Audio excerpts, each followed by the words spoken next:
Hello, good evening. Did you hear that sound? That's the sound of me actually getting here a half an hour early and hooking up an iPad with some sound effects in it, which is maybe not the best thing for you watching right now, but it is the best thing for me. Welcome, good evening, afternoon, morning. This is The Coding Train. My name is Dan. This is a, whenever I get to it, kind of weekly live stream. I'm just checking to see in the chat if people are seeing me. Can you please let me know? I'm going to just click this button over here. Oh, this is so terrible. I had some momentum here. Okay, please let me know if everything sounds okay, if you can hear my sound effects, because I want it to be, I don't know where anything is. No, where is it? Oh, I forgot this one. Oh, no, here. Okay, all right, so what I was saying was my name is Dan, this is The Coding Train. I try to be here every week, every Friday in the mid-afternoon Eastern time to appear on the YouTube to program, code, make things, embarrass myself, all of the above. And that's what I'm here to do today. Please increase the sound a little bit. So increase the sound of my voice, my lyrical, gentle, soothing voice, or increase the sound of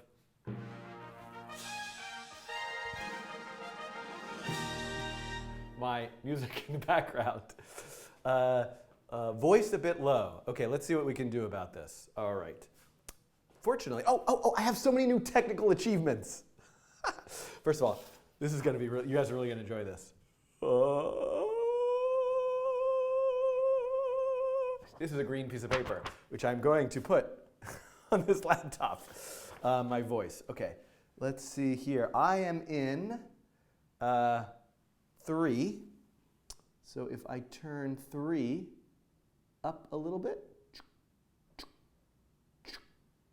Okay, tell me if that is better. And hopefully there's no distortion or peaking or anything like that, because I can keep turning it up. I just don't want to, I want to make sure there's no distortion. Ah, good, yes, very good question about the sound is too loud now. The music is too loud. When you say sound, it's just not specific enough for me, okay? I need more. Now it's too loud, okay. I'm gonna turn it down to, I forget what it was at. I'm gonna leave it here. Okay, I'm gonna leave it there. I'm going to get some tape.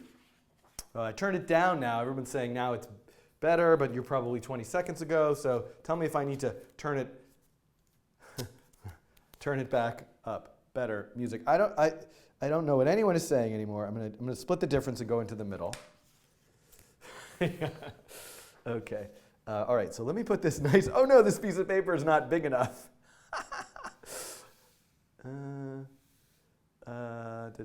Okay, let's see. I guess I will do this side. I'll do this side. I don't know what to do. This paper's not big enough. I need 2 pieces of paper. What a mess. Okay, let's put a piece of tape here. And I have very little tape left also. This is it. It's all that's on the roll. No tape left at all than this. Okay, let's put a little piece of tape here. Oh, I wasn't very thoughtful about this. Oh, my technology is falling apart. Okay, let's do this. You know what? I do have another piece of paper. It's a slightly different shade of green. Doesn't work as well, but good enough. Oh, I should put this one underneath. Let's see. I'm just looking at the chat. Yeah, no, nothing's happened yet. You haven't missed anything. You just missed me. I could have done this before I started. Okay, let's try putting this here. And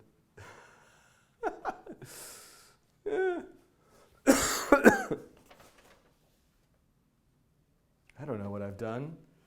It's better than nothing. Or maybe it's not better than nothing. Let's just do this. Okay. Move the paper further forward. Put it on a stand. Move the paper further forward. That's a very clever idea. You guys are much too, gotta move this higher. Hold on, I really want to get this just right. So bear with me for a second. This, and then I'm going to do this. This is going to be perfect. There. Oh yeah, this is good. Okay. Wait, you can see the blue tape. There's some blue tape picking. Oh, I'm going to get some YouTube comment complaints about having to sit and watch this. There we go. Oh, come on. Okay. All right, good enough. All right, welcome to the coding train. Okay, I'm gonna set that aside for a little bit. So, what you might not know, today's date is April 28th. Yesterday, April 27th, was Poem in Your Pocket Day. Just so happens that I have a poem, not on a green piece of paper, in my pocket. So I will read it to you to celebrate Poem in Your Pocket Day. Oh, this is kind of a long poem. This is by Allison Parrish. I will say a bit more about Allison and her work and this particular poem after I read it. Looks weird when I step behind it. Yeah, it certainly does, right? Oh my goodness, everything's going wrong. I thought I was so technically adept today. All right, there's a cable dangling here. All right, let's move this over here. Okay. Star Trek II, The Wrath of Khan. Then each day was like a year. In the warship of Wainola, now, they that go down to the sea in ships, then why not Kent as well our treaties draw? There I met an old man that wouldn't say his prayers, his dark materials to create new worlds. 916. There were 99 that safely lay, give half his years if but he could, saying thus that Alpha and Oo hath him sent. How, when she hears her son is dead, not by their hands who vex the patient ground, it is not possible that they old dame whose mounts a Sicilian fountain to the day. Where many a hero has found a grave, such arms their last necessity provides, yet could not speak or move, but on its base, but every coast is clear, go where he will, though hidden now from all our eyes, not thus the foe, his javelin aimed above, then censor, from the Senate I displaced. If his message was for sinners, he could, of vital change your work seem incomplete, to blaze those virtues which the good would hide. The mischief, after all, could not be great. Time cannot aid me, my griefs are immortal. But never could they warp my constant mind, giving me pain which I do not value, until the time when every mighty power could force that passage now. And they too died, and over all with one blast and the same. Who is resolved to venture his vain life, and what between him is of space, a little ship goes out to sea. That's my favorite part of the whole poem, actually, is just I'm thinking of the little ship going out to sea. Okay, this poem is not by me. This poem is by Allison Parrish. I'm going to open up the internet here. I'm going to go to Twitter. Allison Parrish is a programmer, artist, poet, writer, teacher, educator, many more things, I'm sure. I'm pretty sure Allison's Twitter account is @aparish. And if I go down just a little bit, we're going to find this poem. Here it is. Why is my browser so small? So unnecessary.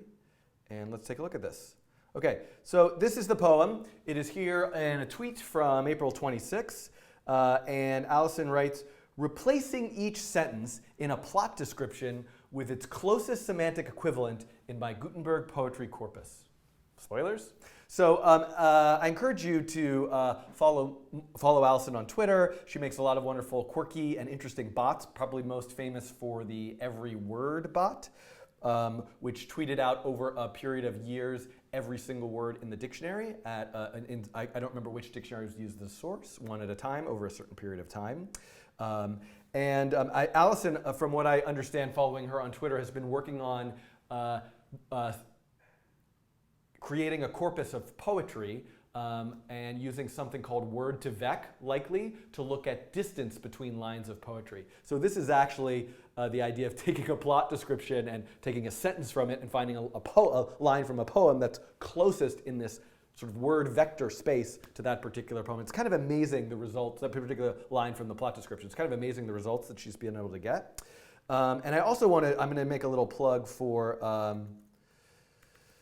tonight, if any of you happen to be, I think if I just Google RWET, this is Allison's course at ITP where I teach also. It's called Reading and Writing Electronic Text. If any of you happen to be in the New York City area, it is 4:15 p.m. right now. At 7 p.m. right here at ITP, there will be a reading of all the students in the course and various computer-generated poetry and other language experiments that they have created. So I encourage any of you to come. Please start coding now. I will. You know me. I can't just start coding. I got to warm up to it. I got to use some tape. Got to talk about poetry and some other unrelated things. But I encourage you to check out this course. And if you're in the New York City area, come see the reading tonight. Okay. Let me close out of this. What else do I have to announce? I have added some new Coding Train merchandise to the Coding Train store. Let me briefly do a little plug for that. It's another way that you can support the work that I'm doing if you feel so inclined. So this is the Coding Train store. There's a new t-shirt style with just this single train logo that people have requested that seem to like. I'm going to get myself one of those yellow ones. There are some zipper hoodies. I just ordered myself this charcoal one over here.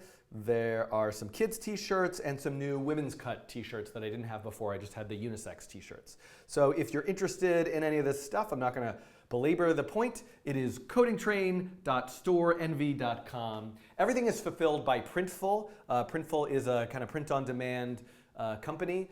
And by the way, there's a lot of other stuff I could make available via Printful. And so if you see something on the Printful website that you want me to make available, I will try to do that. And a lot of people have been requesting a This Dot t-shirt. So I think I need to do some logo, branding, clever design with a sort of This Dot thing, because people really like the... I don't know where anything is. This dot. Oh my God, it's so loud. This dot, So if anybody wants to, I don't know, propose a design for a This Dot t-shirt, I'm all eyes, because ears would be listening to it, I guess. Anyway, let me know. Send me a message on Twitter, @Schiffman. Okay. Oh, I'm out of... You're talking about the... You guys, I saw some comments in the chat. I saw some focus is definitely an issue, and I was worried, oh my God. I know that I'm a little scatterbrained, and I have trouble focusing, and I go all over the place, and I'm not very organized, and I'm often late, not prepared. But you're saying I'm out of focus, like actually out of focus, like I'm fuzzy. That is quite possible. Let's see, how can we do this? What can I do? I'm going to focus the camera. I have an idea. So I stand about here. So what I'm going to do is I'm going to move this laptop backwards, backwards, backwards, as far back as I can. Okay, that's about as far back as I can move it without it falling off the table. Oh, I can move the table back and then I can move it forward. Let's see if I can focus on this laptop. So I'm going to attempt to do that now and see if I can improve the focus. What happens when I do this? Nothing. Wrong button. I used to know how to do this. Oh, this button, no. This button, no. This button, no. I don't know how to operate my camera. I thought it was this button. I was trying to zoom in to do the focus, and it doesn't seem to want to let me do that. All right, I'm just going to, look. Did I just, okay, let me try. Let's see how this goes. I'm going to make it really out of focus. It's way out of focus. Okay, now I'm going to focus, and probably what's more in focus is my hand over here. Hello. Hello, my name is Daniel on the Coding Train. Okay, now I am going to focus, focus, focus, focus. Wrong way, focus, focus. Oh, it's starting to come into focus, That's better. I'm going to go a little bit past it, because I'm going to stand behind it. Okay, let's see. Have I improved this at all? I hope that I have. Oh, I think I have.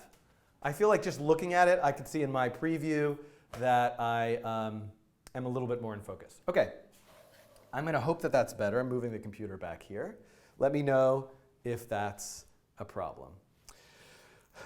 Okay, let's see. What else? Oh, I'm almost ready to do some coding, but I got a couple more things which are related to coding.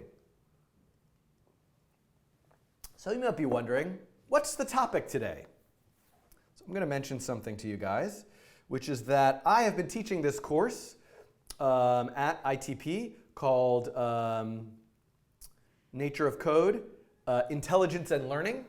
And the course is actually basically finished now. Next week are the students' final project presentations.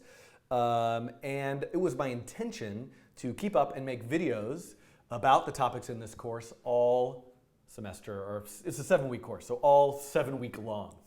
However, I missed it. There was a conference, I got sick, things have been busy. I've been a little bit behind. So right now, I am still on week 2. But I have examples and material prepared for each and every one of these weeks. For example, if I just click on this week 5, convolutional neural networks and TensorFlow, I'm going to click here, and you're going to see, oh, look at these. These are some of my examples. Here's some resources, some terminology, some things that I'm doing. So you can you're welcome, and I encourage you to take a peek ahead on what material I have published here. I am just going to slowly, over time, I'm probably going to miss one more week when it's either thesis presentations here or the student show. But, other than that, I'm going to be here all of May, all of June, and a week or 2 in July. I'm going to be away for a couple weeks in July, but I'm going to be here all this time, and I'm going to just plug my way through all this material.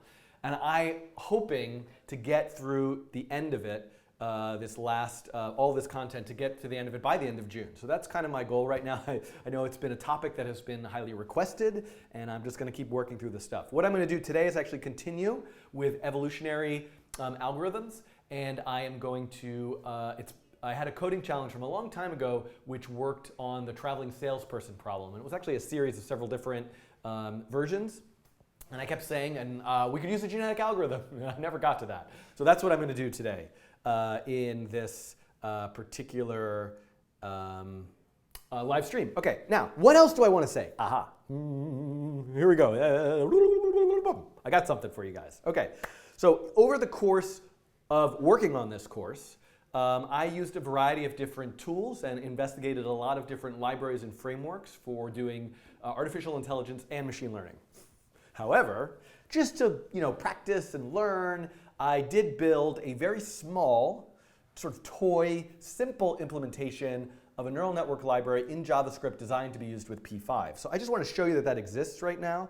I'm going to go to Schiffman, repositories. So that, and I'm going to, at some point in a coding challenge, build this library from scratch.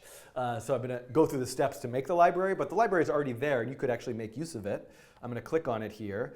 There's a little bit, again, I don't by any means suggest that this is a robust platform for high performance, super amazing, hard moving, fast-paced machine learning algorithms. It's just a sort of simple toy neural network library to do some experiments.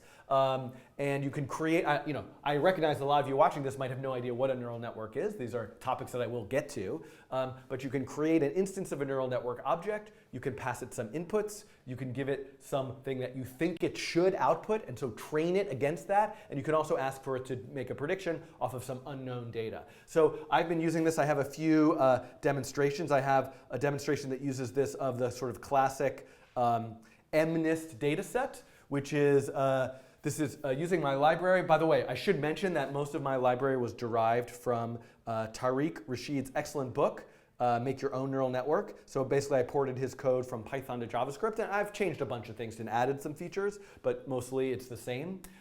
So one thing that I really want to do is I want to have another, I really don't like using MNIST as the sort of default demo example, but I did want to try it. MNIST is a sort of well-known data set that's used to test different machine learning algorithms. It's a collection of many handwritten digits.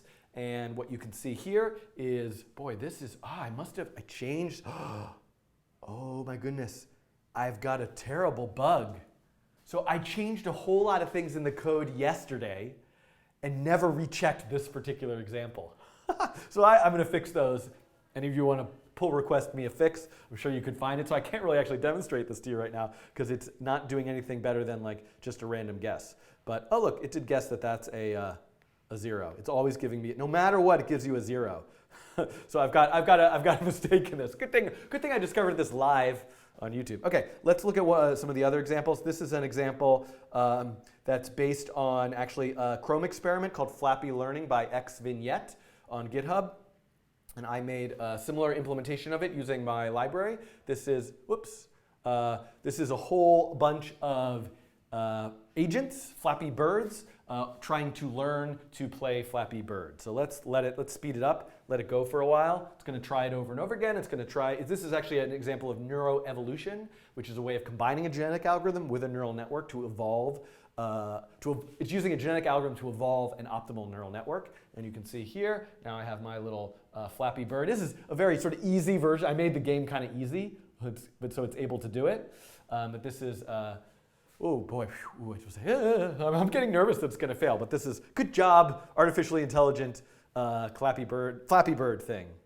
I said Clappy Bird because I have another example of making a clap. Okay, and then I have one more example, which I want to show you, which is also here as part of the library, called Neuroevolution and Steering. And that is a variation on my last genetic algorithm coding challenge, which used a genetic algorithm to evolve a steering force to collect food. And now I'm doing something different where each of these agents has a whole bunch of sensors attached to it that can sense the food, and a neural network processes all the sensors as inputs and then decides what to do about those inputs. And over time, if I let this run for a while, we would hopefully achieve some sort of optimal state of being able to collect the maximum amount of food. Okay, so I just wanted to show you, anybody watching, that this stuff exists, because if I go over to issues, I've got a long list of stuff. I'm hoping to make a version of this for processing, and lots of stuff that I'm working on, but it's going to be a few weeks before I get to actual video tutorials that make use of this. But that is coming. Okay. Let's see. I am taking a look now. I'm going to take a minute here. By the way, I have some new sound effects. So I'm going to take a moment to see if I can answer any questions in the chat. And then I'm going to do one more thing, which is show some community variations of my last coding challenge. And then I'm going to get to the next coding challenge. Okay. Just Me asks, what math do you need to learn, or programming engines? And lots of people are saying, go code now. You know, I hear you. I hear you. It's a good point. That's a good question. You know, it's if only I had an answer to that question. You know, working with computer graphics, it helps to review and practice topics from geometry, in particular, trigonometry also, to just have a sense of, you know, looking at triangles and angles and rotation and lines and this sort of stuff. So I would say kind of geometry, trigonometry, those are two subjects that I would certainly review. You know, building a neural network system that uses something called gradient descent to learn requires some understanding and some basic knowledge of a thing in mathematics called calculus.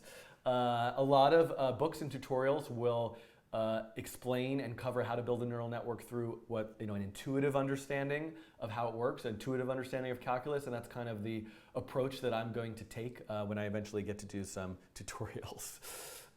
Okay. Yes. Okay. So let's see. What else we got? I'm going to look for some other questions. Have you ever thought of doing coding challenges in React or Node frameworks? And then I think there was something about ES6. This is a very good question, and it's something that I'm really struggling with. So I haven't thought about doing just about anything. I don't use React in my daily life or work. It's something that I would have to learn and look at to do some video tutorials. It would be a good subject to have a guest come onto the channel to do some tutorials. I have a guest hopefully coming soon to do some Phaser, which is a JavaScript game engine tutorials.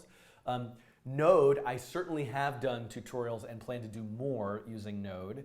It's definitely a piece of the puzzle in creating interactive, creative coding applications if you need some server-side network component. And then ES6, I just don't know what to do about that. I feel like all my examples are ES5 syntax. P5.js is using ES5 syntax. I don't know when or it makes sense to move over to ES6, and I just have no idea what to do about that. So I'm always looking for feedback and advice about that. At the moment, I'm not ready to do that today, but at any point, that's certainly possible.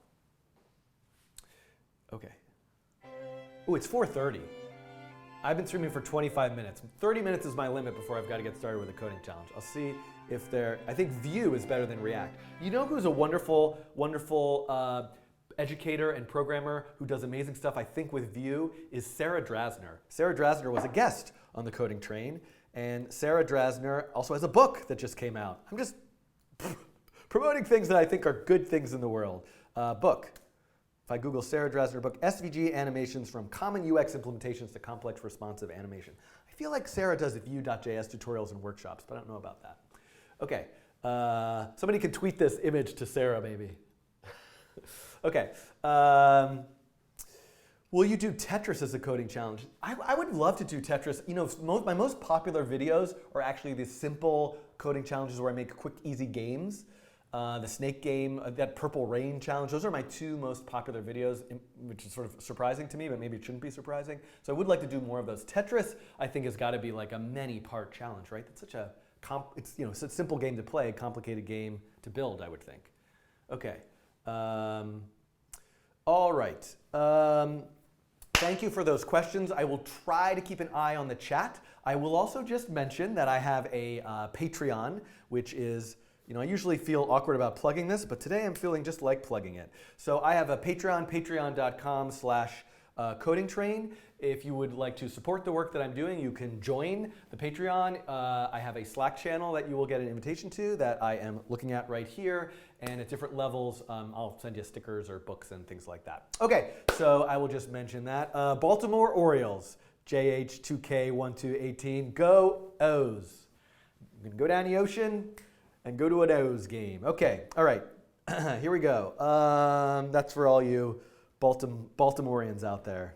All right, there's all this stuff going on in the chat. Okay, so as you might be aware, when I do these live video streams, can you hear me talk over the music?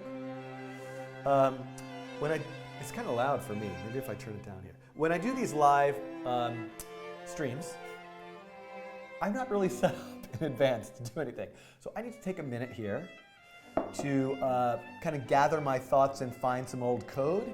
And I'll sort of talk you through what I'm doing, and I'm going to get to Traveling Salesperson. So, you probably are less interested in Eine kleine Nacht music as you might be in the This Dot song.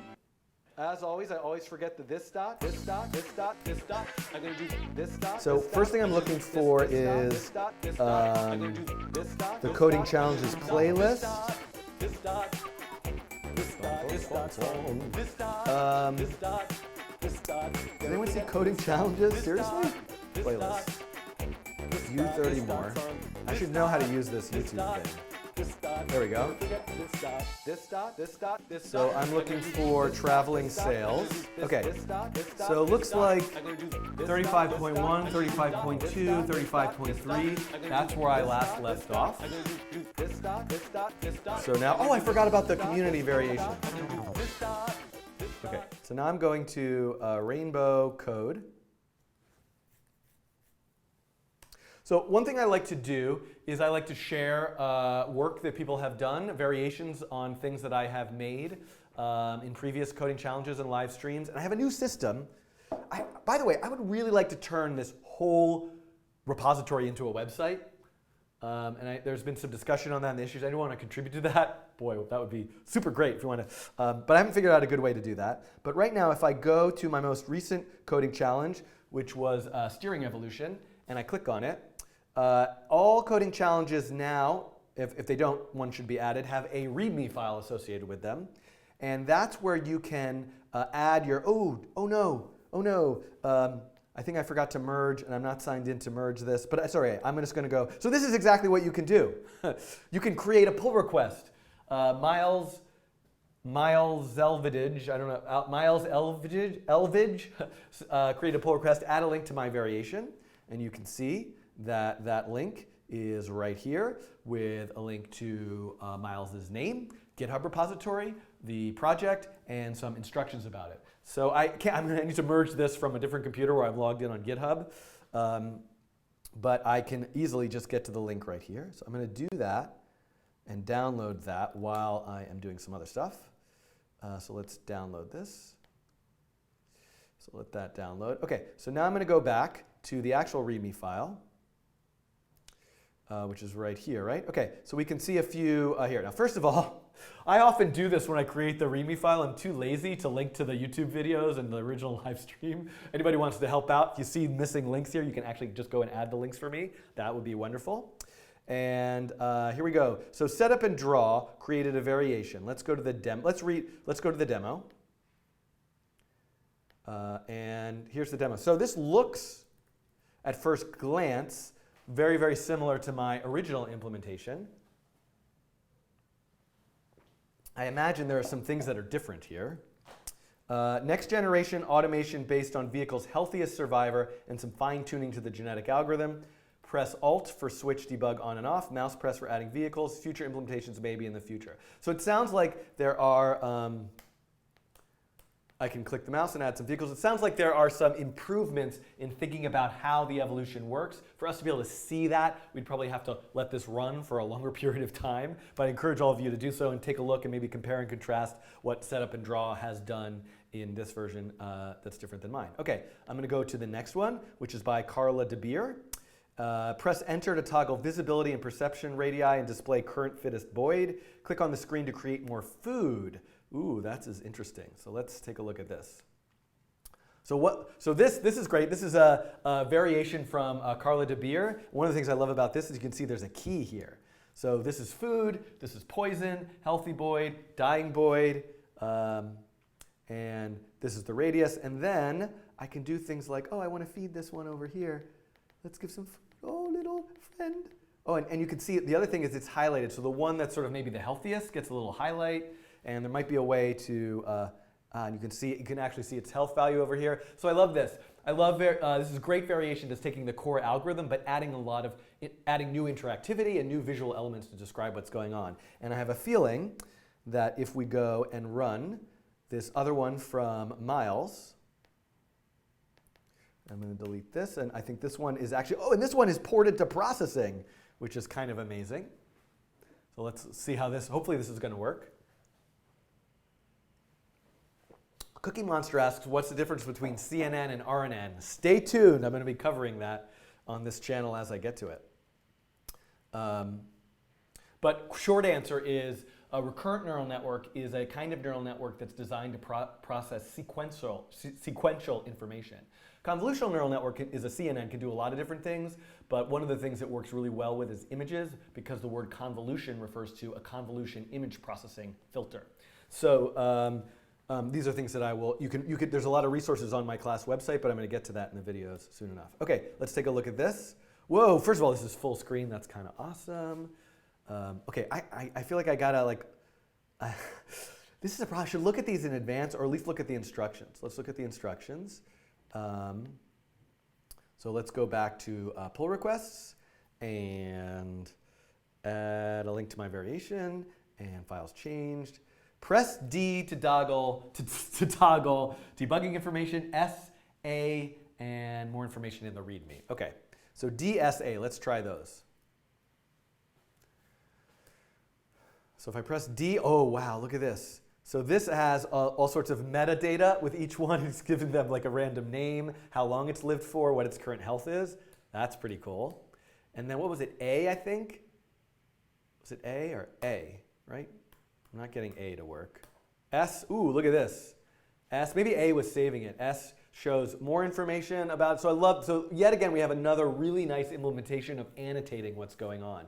One thing that's nice to see about this running and processing is the sort of speed and power of having this as a full screen Java-based simulation where probably this is going to run faster. You could have a lot more agents on the screen and do a lot more with the sort of graphics and that sort of thing. So great, these are wonderful to see. Thank you for all these variations. I hope some of you will make some variations of what I'm going to build today, the traveling salesperson simulation, and share those with me via GitHub, Twitter, and all that sort of stuff. Okay. Okay. I'm now going to, okay, right, back to what I was doing. As always, I always forget that this dot, this dot, this dot, this dot. I'm going to do this dot, this dot. I'm going to do this dot. So what I want to get is, this is probably like a big repository, but I want to start by building on top of this traveling salesperson code. So I'm going to lazily just download the whole thing. Even though I probably have this code somewhere, we're going to have to wait for this to be done. I'm going to do this dot, this dot. I'm going to do this dot, this dot, this dot. I'm going to do this dot, this dot. I'm going to do while we're waiting for that to download. This dot, I'm going to do this dot, this dot. I'm going to do this dot, this dot, this dot.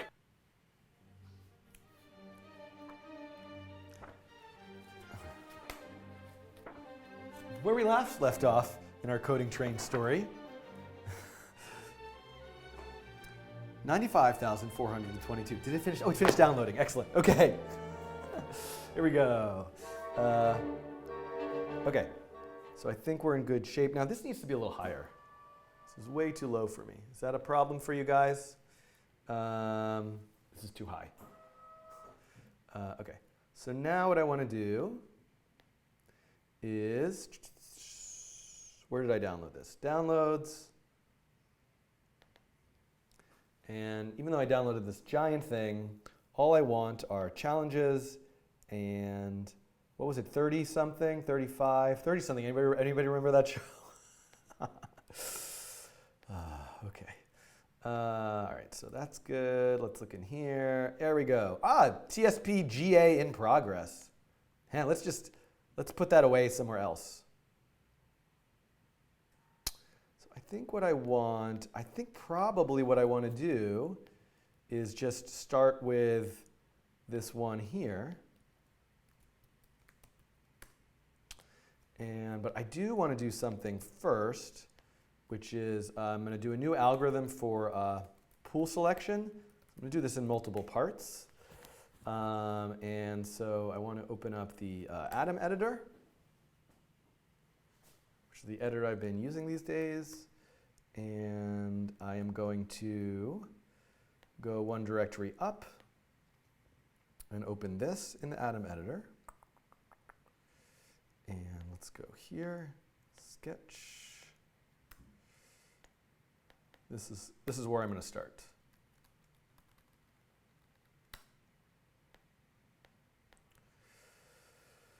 We can delete all this. Okay.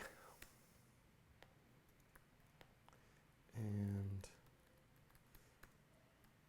I'm going to run a server so I can look at my stuff in the browser. And I'm going to go to Traveling Salesperson and run a server. I'm standing in front of all this stuff that I'm doing, which I shouldn't do. I try not to do. And now I need the browser. And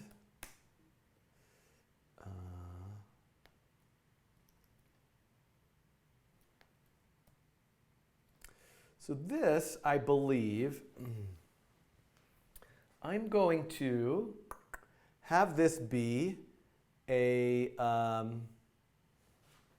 so where am I here? Let me go back to YouTube for a second. And I want to look for my, let's see. Let's look at this Nature of Code collection, this one. So I think I want this video to be 9.10, or 9.10, I guess, somewhere in here. And it's going to be improved pool selection. And so that's what I'm going to do first. Okay. I'm looking at the chat. looking at the camera. I'm really not looking at the camera very much today. I'm out of practice. By the way, this is totally off. Let me turn this back on.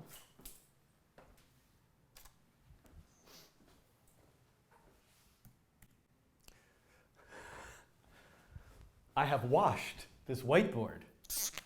Unfortunately, there's some like spots that I just can't seem to get. But how's the focus on this? Can you see that okay? I'm going to go walk over to my monitor to see how it looks. Could it be improved? I think maybe it could be. Let's see if I can improve that. Where's that button? Why do I not know where that button is anymore? It's not this one. No. I guess I'm going to have to give up on this and figure this out later. This is the button I used to press to zoom in to do the focus. All right, let me look in the chat and see how people say it is. Clean-ish whiteboard.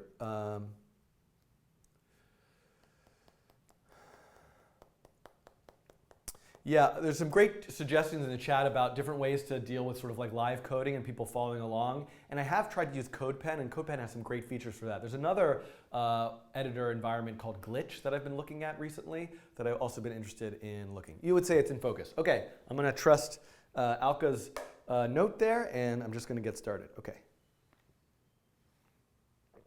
So let's see. Oh, I'm in the wrong thing. Here we go. All right, so I am going to, oh, interesting. That's a good suggestion, Owen Harvey. Thank you. Increase the font size of the code. I think this is fine, this font size of the code, yes? 8 out of 10. Just press OK button to zoom in. I'm on a Canon Mark III, 5D Mark III. OK button. Where is the OK? I don't see any OK button. Oh, there it is. No, yeah, wait, maybe it's over here, because I know where all the buttons are on the Mark II. Oh, I figured it out. Okay. So let me see here if I can see. Okay, I'm going to focus this. I don't know if you guys actually see the zoomed in thing. I think you do. How do I focus? Oh, that's zoom. That's not focus. Oh my God, what horrible things am I doing? Focus must be, I have to walk over here. Manual focus. This must be focus. I have a different lens on this one. Is it locked?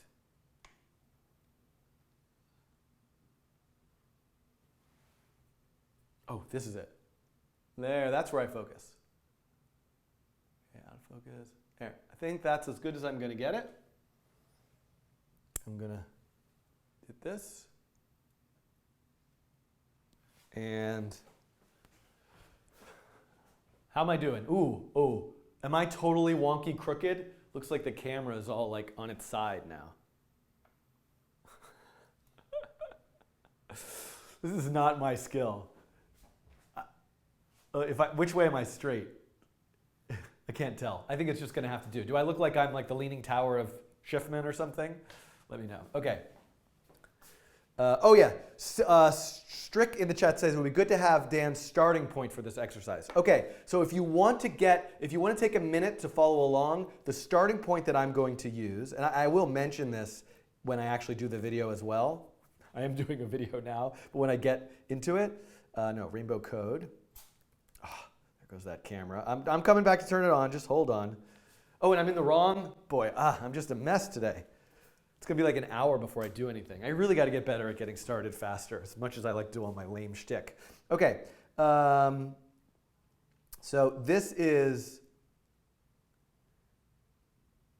where Coding Challenge 35 TSP, Coding Challenge 35.1 TSP, if you grab this code, that's what I'm going to be getting started with, okay?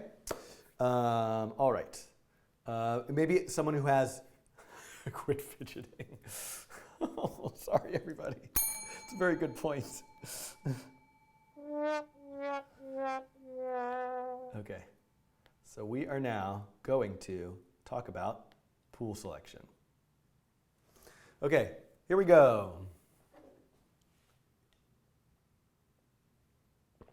Mathieu, I believe, is not watching today, so Alka or anyone else who's in the Patreon Slack channel, if you can kind of do a little like time check on me, that's kind of useful just to have a sense. And every once in a while, just when say you're at 5 minutes, you're at 10 minutes, you're at 15 minutes. That's useful for me if you don't mind, if you can.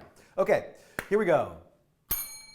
Hello, I'm back for another genetic algorithms video. Although this video actually that you're watching right now is not just a video about something you could do for genetic algorithms. This video is ultimately about picking from a list of things randomly, but picking some things more often than other things. And this is a thing that you do have to do. Oh, where's my eraser? Over here. I'm coming. This is a thing that you have to do in a genetic algorithm because we want to have a population of elements, and we want to pick certain members of that population that have scored a higher fitness score to have their genetic information more likely passed down to the next generation. But let's erase our minds of the wonder that is genetic algorithms and just start with a very simple scenario. I'm going to create a JavaScript object, and this marker has a very interesting smell. And it's going to have things in it like mango, 5, blueberry, 3, cherry, 1, and apple, 1. So what I want to be able to do is I want to be able to pick I want to pick a fruit randomly. I want a function that says pick fruit. When I call that function, I'm going to get out of it returned a particular fruit. Maybe mango, maybe blueberry, maybe cherry, maybe apple. And I am going to get mango 5 times as often as I'm going to get apple. I'm going to get mango, and I wrote these numbers very specifically to add up to 10, because it's very easy for me to just sort of do the math here. But I'm going to get mango. I want to get mango 50% of the time, blueberry 30% of the time, cherry 10% of the time, and apple 10% of the time. This relates to so many different kinds of scenarios that you might do in computer programming, if that makes sense. Okay, so how do we do this? Now, if you've been watching some of my other genetic algorithm videos or other videos, I've done this a number of different ways. One way that I've done this is I've built a separate array, and what I've done with that array is I just said, hey, let's put mango in it 5 times. I'm just going to write M. Mango's in this array 5 times. And then I'm going to put blueberry in this array 3 times. And then I'm going to put cherry in it once and apple in it once. So if I had a bucket full of all these letters, and there's 5 M's in it, 3 B's, 1 C, 1 A, and I shuffle it around and pick one out randomly, I'm going to pick M 5 times as often as I'm going to pick A. So that's one way of doing it. Now there's a bit of an issue with this way of doing it. This works really nicely for this, but if I have thousands of elements and thousands of different, and like a vast array of probabilities, some of which are very, very, very, very small probabilities, I did have to build this array that just has so much stuff in it. It's not a really efficient good performance solution. And that's actually, if you look at a lot of my examples, that's the solution I'm using. It doesn't work so great. So I'm not proposing this. I didn't invent this, I'm just talking about it. I'm going to look at another solution. Now, there is another solution to this problem, which is a way that you could sort of pick random numbers twice. So 2 random numbers. So each one of these, 0, 1, 2, 3. So on the one hand, I'm just picking a random number, 0, 1, 2, or 3. And I could do that easily by saying, it depends, in JavaScript or in processing, actually, floor random 4. And this will give me 0, 1, 2, or 3. So this is one way that I could do this. But if I do that, I'm just going to get each one of these 25% of the time. But if, in addition to picking one of these randomly, I picked another random number just between 0 and 1, so this is the fruit that I'm picking, and this is kind of my test number. If I pick another random number, that random number has to be less than the probability in order for for this first random thing to qualify. So I might have to do this a bunch of times. Like I might pick 3, then 0.7, and then 2 and 0.4, and then 1 and 0.8, and then 0 and 0.6, and then 3 and 0.01. Or, Apple qualifies. So you can see Mango is going to be able to qualify. If I pick 0, 50% of the time, this second random number is going to be fine. But if I pick Apple, only 10% of the time is this second random number going to be fine. So that's one way. The problem with this way is, again, with a lot of elements and a lot of probabilities, I can be stuck doing this over. That loop can take many, many, many, many times before it finds a qualifying random number.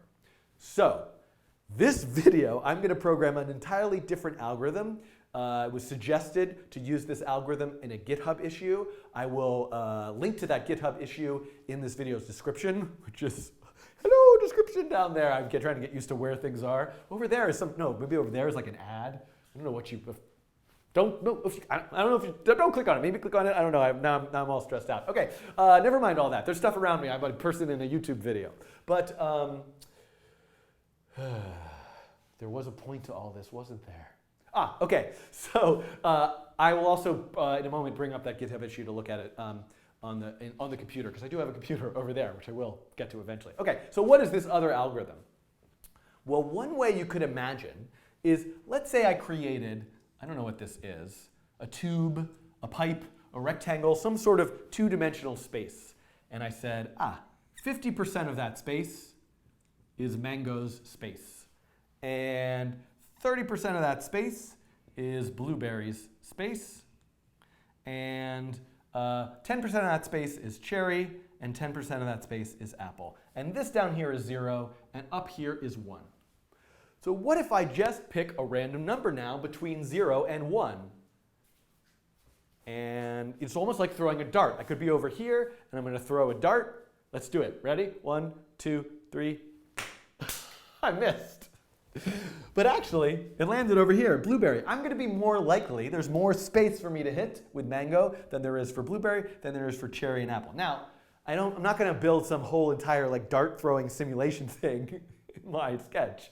So I need a mechanism to do this, to pick the random number and figure out where I am. And actually, the way that this could work is I can actually start up here. I can pick a random number and then start subtracting values and find out at what point do I sort of exit this space. So hopefully I'm going to program that algorithm. We'll look at it. Hopefully it'll work. And then we'll come back here and sort of see if this makes more sense to us then. Okay? I'm going over there now. You want, yeah, okay. I think it's just on, it'll be fine. Okay, pause for a minute.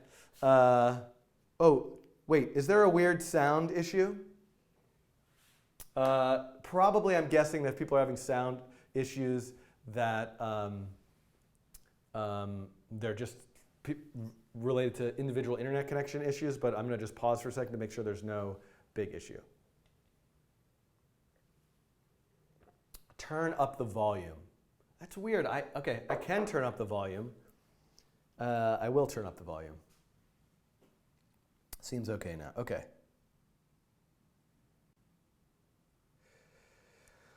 I'm just reading the chat right now to make sure there were no significant issues. Okay. I'm going to turn up the volume one more level and see how that does. Okay. All right. The good news is, for those of you who aren't aware, I mean, most of you watching and probably watched before. What happens is I edit these into shorter tutorial videos, and we can play with the sound levels. You can always pump up the sound level in sort of like post-production for that. Slight fuzz when you walk away. Like, you mean you hear some distortion as I walk in and out? Interesting. Mike was rubbing against my shirt. Okay, so let's see. Let me try to, I wonder if it'll be better if I actually just hook it here. Oh no, that's worse.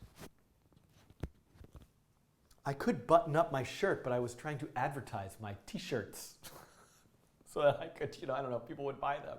It makes me so, when I see a purchase of something, I don't know why. This was some chemical brain thing. Okay. All right.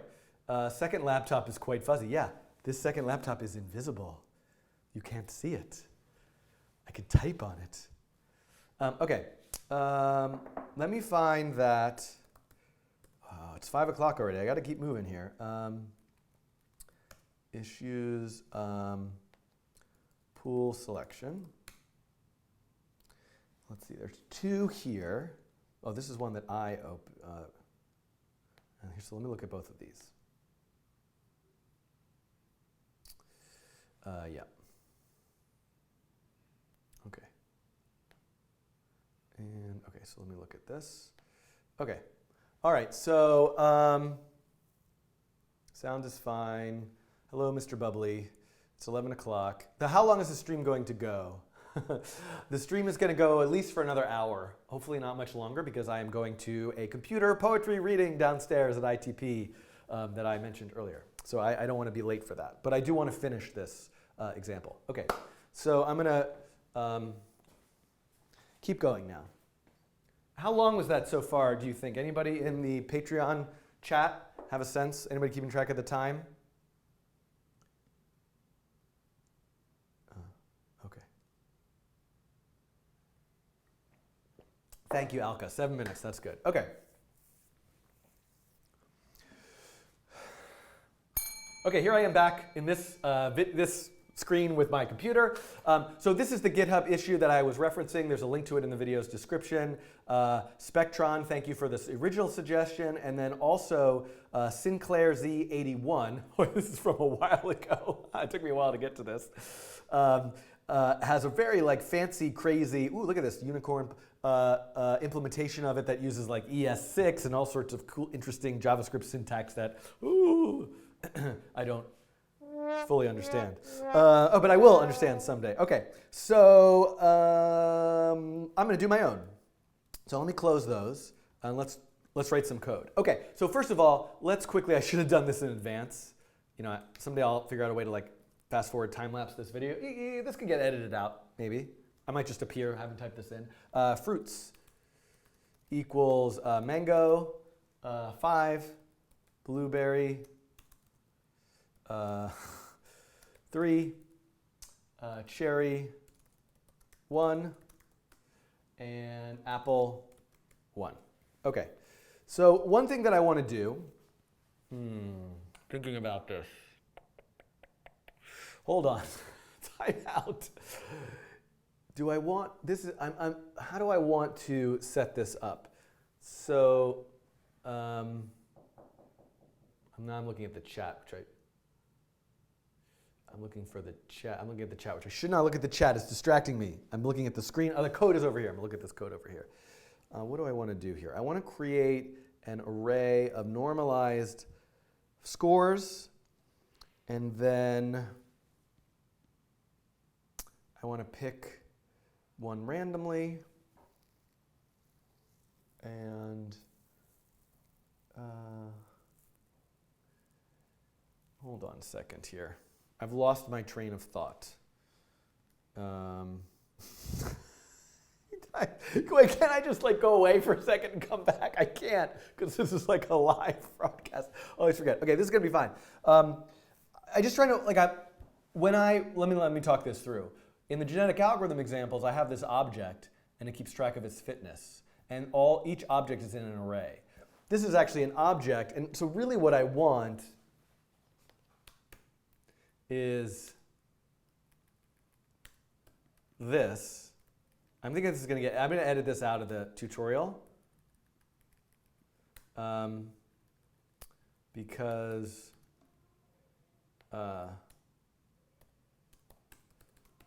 right, this is really what I want.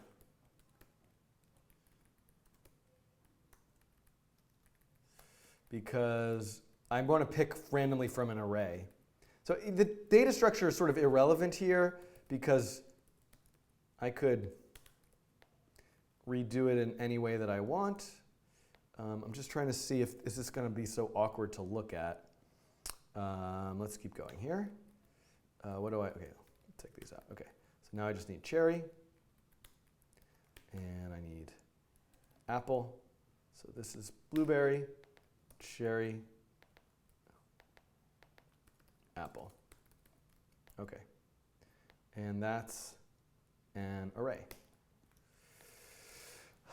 I hate the way that this has like auto formatted it. Blueberry should be 3. I think you're just behind. So, like, I just feel like, I really want to, I'm like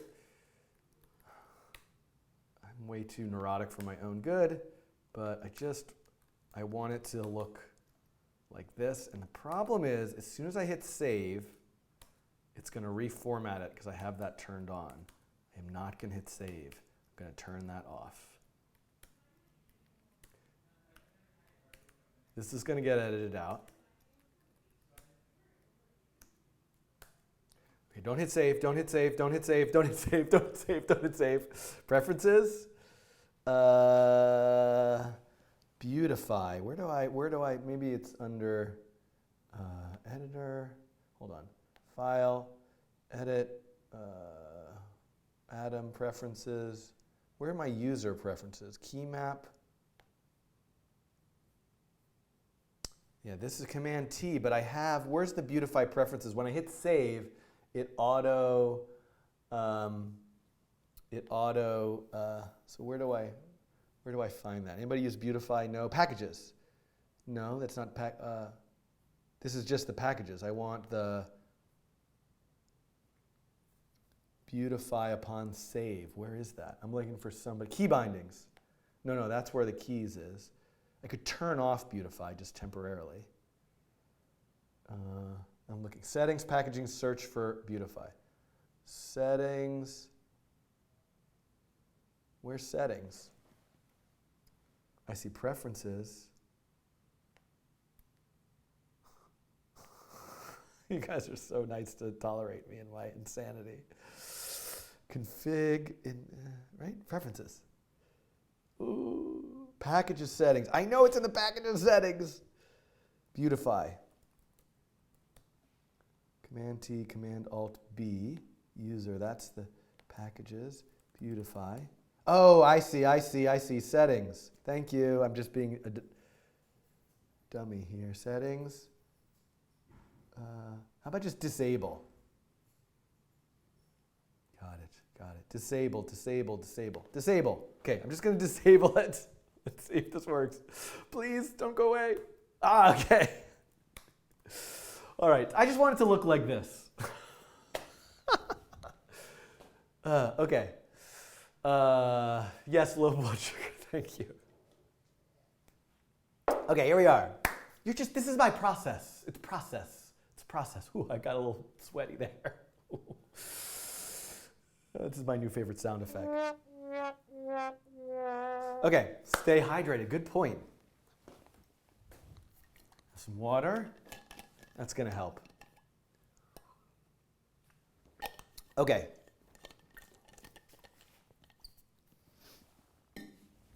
All right, here we go. Ready? I'm back. Okay. There's a little pause there where I decided actually what I want to do is write the information. I want to pick one of the, it's easier for me to put it in an array because what I want to do is pick one of these elements from the array and then I want the probability of how I pick it to be something relative to its score. So the first thing that I need to do, by the way, is I need to normalize all of these scores to values between 0 and 1 and so that they all add up to 1. I want them to be a percentage. And so the first thing that I'm going to do is I'm going to just loop through every single fruit.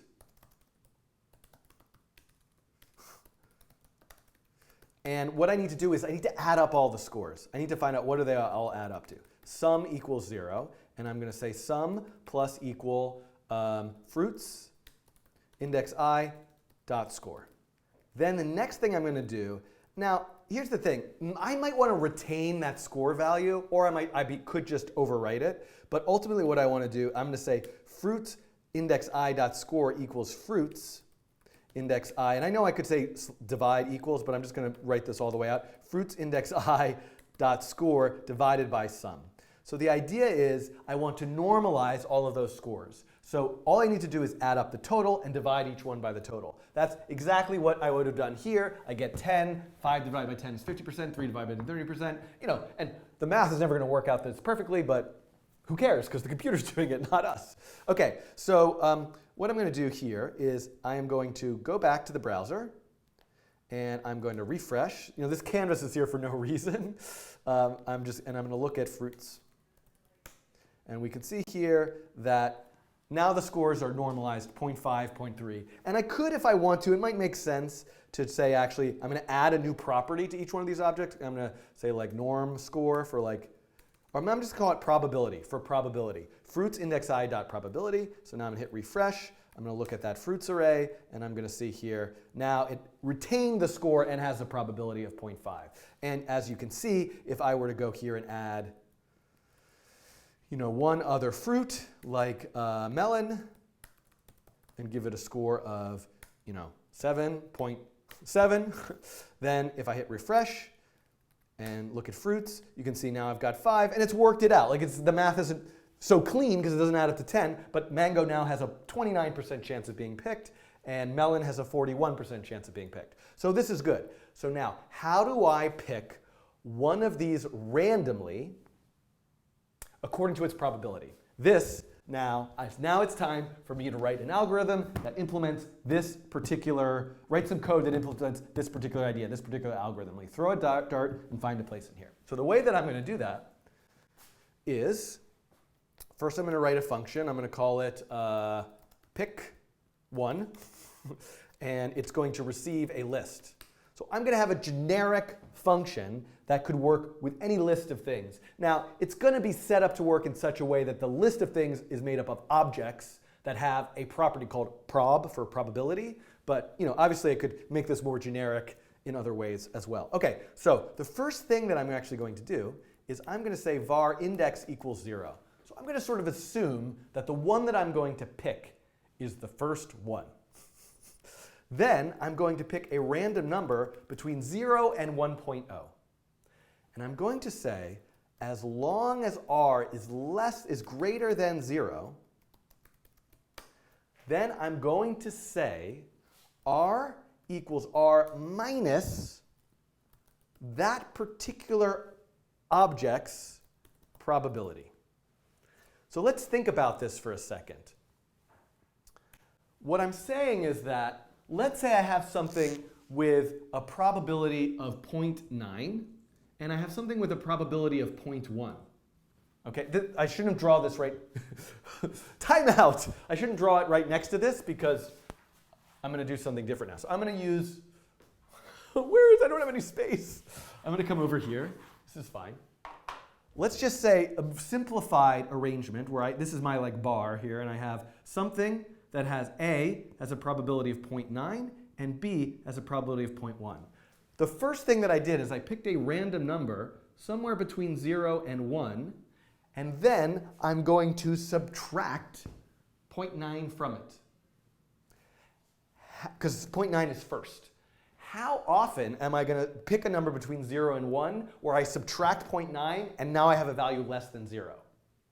90% of the time, right? Only if I pick a number greater than 0.9. If I pick 0.95 and I subtract 0.9, I'm going to have a value of 0.05. So 90% of the time, when I subtract this, I'm going to be less than 0. When I'm done, I'm out. You're out. When I'm below 0, that's the thing I'm left with. 10% of the time, I'll pick that number like 0.95, and then I go and subtract 0.1, and I'm out. So 10% of the time, I'll be left the last place I was. I'm starting up here. I pick some random number somewhere. I subtract this. Am I already below 0? Or should I keep going? If I subtract this, then I'm about last. So this idea of I keep subtracting these values. And it doesn't matter what order, right? Even if this was B was first, and I'm always subtracting 0.1 first, I'm only going to be less than 0 if I happen to pick a random number that's less than 0.1. So hopefully this kind of makes some intuitive sense to you. I feel like there's a very smart way to diagram this that I'm not doing, but I've said it enough times. I'm hoping it makes sense. Let's come back to the code. So what do I need to do? Let's say, so what I need to do now is say index plus plus. So I'm going to just keep doing this. I'm going to go through the list until I have now gone below 0. Now there's a little bit, and then I want to say return list index, except for the fact that this isn't exactly right. This isn't exactly right because I like how this bracket is highlighted down here. But anyway, forget about that. this isn't exactly right because I actually want to, if I say index plus plus, I'm going to go one past the one that was actually the one that I wanted to pick. If that makes any sense. So I've got to very quickly just say index minus minus. Let me talk you through that. Right? In the scenario where I just have 0.9 is the probability of index 0 is 0.9. So I pick a random number. I pick 0.8. I say r equals 0.8 minus 0.9. So that's negative 0.1. Then I say index plus plus, so I go to 1. And I go back to the loop. I don't loop again because I'm now below 0. So I don't want to pick 1. I want to pick 0. So going up is just if I'm continuing. But if I'm not continuing, I've got to back up 1. So this should work, I hope. And so I'm going to hit refresh here. And I'm going to say pick 1 fruits. And I got mango. And I got mango. And I got melon. And I got cherry. Like cherry. And I got melon. I'm going to get melon most of the time. Right? And so what I could do right now, just to sort of verify that this is working, I am going to say, I'm going to write a little loop here for var j equals 0. I don't know, I could use I again. I don't know. I equals 0. I is less than 100. I plus plus. And I'm going to say var fruit equals pick 1 fruits. And I'm going to say, I'm going to do var melon count. And if fruit dot, what was it, name? Fruit dot name equals melon count. Actually, you know what I'm just going to do? That's fine. Something I could do is I could actually just create a count. Fruit dot count plus plus. So I'm going to give all these. While I'm over here, I'm also going to say fruits index. I'm going to give them all a count of 0. So I'm going to count how many times they've picked. And if this is correct, doing it 100 is a small sample size, we should see that they're picked proportionally to their probability. So let's take a look at that. Let's run it, and let's look at fruits. So fruits, the first one is mango, which was picked 30 times at a probability of 29. That makes sense. Blueberry was picked 10 times. Its probability was 17. Cherry was picked 7. Its probability was 5%. Melon was picked 47. So this to me is working. Obviously, with just picking it 100 times, it's not going to map so perfectly. I would suspect if I made this 100,000, then those probabilities are going to, over time, going to even out and the counts are going to be much closer to the probabilities. Okay, so hopefully you have enjoyed this particular video, which is just about how to pick elements from an array with different probabilities. And this might work in a so what the nice thing about this particular algorithm is two things. One is I didn't have to create a separate array with lots of duplicate versions of all these objects in it. And I didn't have to do this thing where I have to pick random numbers multiple times and hope that one qualifies, and I could get stuck in an infinite loop. This is going to happen every single time. This is going to always pick and return a value. Sometimes it's going to have to run through this loop a few times, sometimes just once, but it's going to, this is a pretty efficient and fast algorithm for doing this. Okay, so what did I miss? What questions do you have? Did you apply this in something? I'm going to apply this in something in just a moment. So if you look at this video's description, there's a link to a video where I program a solution to the traveling salesperson problem. Solution's a little bit strong. I don't know if it's really going to be a solution. An attempt at a solution to the traveling salesperson problem in JavaScript with a genetic algorithm. I'm going to pause for a second just to see, is there anything, nobody's telling me I did something horrible in this video. So, and people are, I see some stuff about sound. Okay, so I'm just, thanks Mathieu for trying to edit this. So thanks for watching. I will see you in another video. Goodbye. Okay. What if the first element's probability is 0, asked Sandor Takacs in the chat. Then it will just never, ever get picked. It can't get picked. So probability of 0 will never get picked. Oh, low battery on my soundboard. Oh no, what must I do? I'm going to get a charging cable. I'm going to dare I rely on the wireless internet here? wonder if this can be plugged in somewhere else. I think I'm just going to have to unplug this. It's going to be fine. Hold on a sec. Oh, ignore this. It's trying to connect this iPad to this computer. Okay.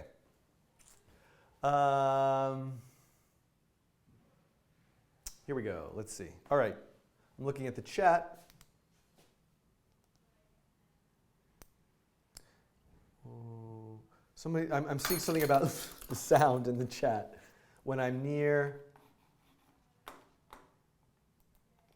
the board, if that's a wireless mic, there might be some distortions. So you guys are noticing that over here, that there is some sound distortion if I'm standing over here by the whiteboard. Is that correct? Yes? No? Sound distortion? Maybe? Maybe not? Okay. All right. Oh, okay. So okay, so let's see. Now what I want to do, let me take a look at what this is doing.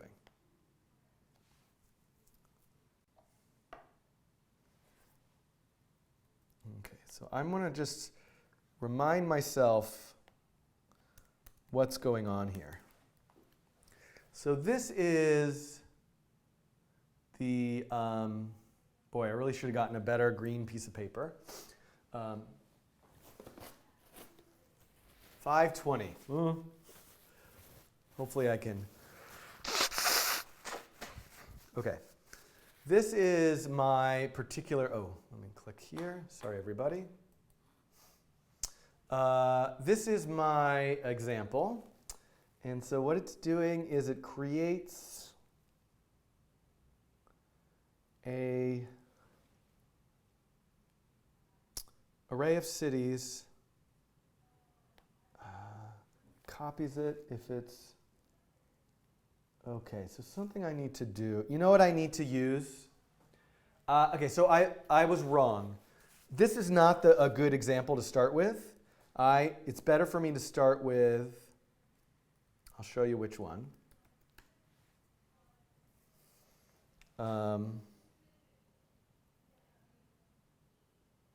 Challenges. 35. I should start with 35.3. So I'm going to start with that as the code base that I'm starting with. So this is going to be coding challenge 35.4. Maybe it's in multiple parts, I don't know. So I'm going to delete this because I really need, so let's see now. Oh, and I can get my auto format back. So packages, beautify, and let me enable it.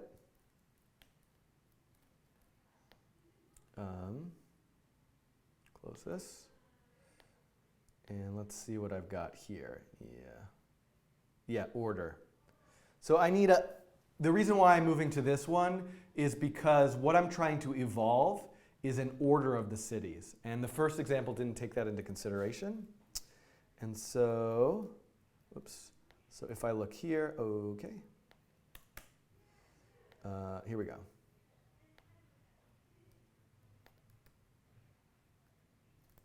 So let me get this into a state that'll be a little easier to look at here. And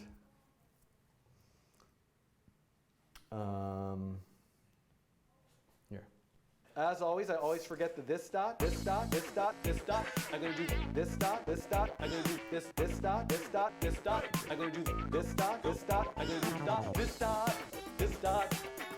This dot, this dot's on this dot, this dot, this dot. Never forget this dot, this dot, this dot, this dot, this dot's on this dot, this dot, this dot. Never forget this dot, this this dot, this dot, this dot. I'm going to do this dot, this dot. I'm going to do this dot, this dot, this dot. I'm going to do this dot, this dot. I'm going to do dot, this dot. Just adding some stuff to this, and I'm a little tired, so I'm just going to do it with the music playing for a minute, and then I'll. This dot, this dot, this dot, this dot, this dot song. This dot, this dot, this dot. Never forget this dot. This dot, this dot, this dot. Never forget this dot. I'm going to do this dot, this dot, this dot. I just moved the percentage thing to down here. Somebody compose that song for me.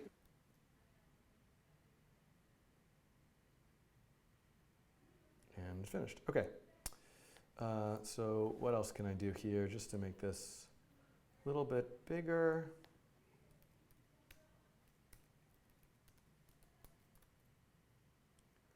And because a lot of this visual stuff is going to probably carry forward, so I just want to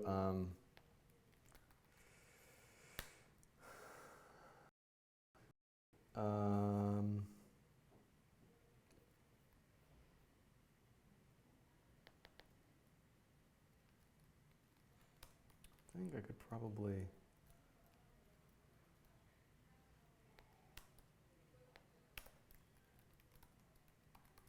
compress this.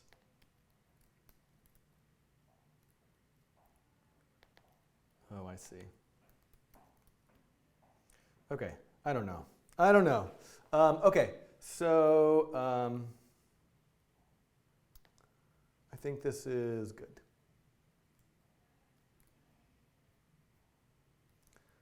Okay. Oh, come on, let's get rid of this. Okay, so I am rainbows and kittens and kittens. Okay. Does it not go to 100%? Let's see. All right, let's fix that. Why doesn't it go to 100%? So total permutation is factorial total cities. And what I'm doing is I am, where am I counting? Next order, this is count divided by total permutations. And then it starts at 0 and it goes up by 1. So count should really start at 1. And then it should go to 100%. There we go. So I was just starting in the wrong place. Let me move this over so you can see it. There we go. And I could make that just because while I'm doing this,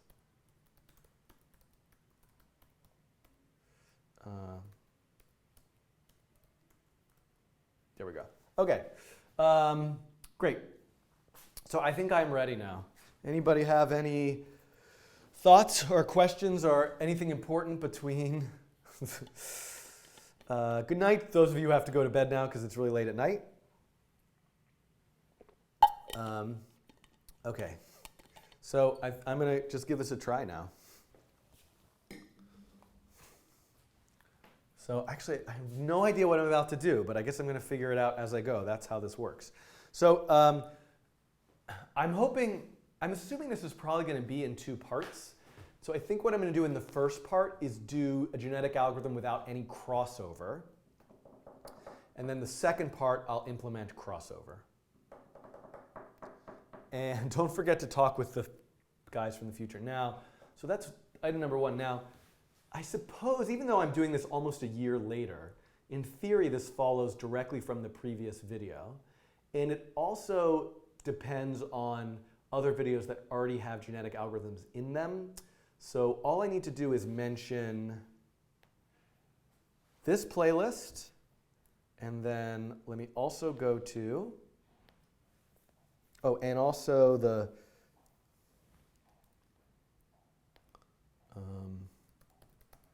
and this playlist down here is what I'm looking for. Okay. Okay, so here we go. Yes, this is finally a follow-up to my traveling salesperson coding challenges, where I'm going to attempt to create a solution to the traveling salesperson with a genetic algorithm. This is finished. I'm going to drink some of this water, and I'm just going to get started.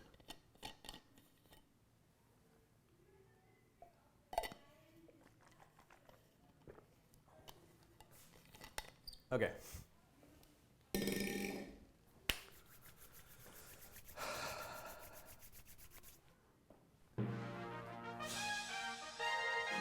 I can do it! I can do it!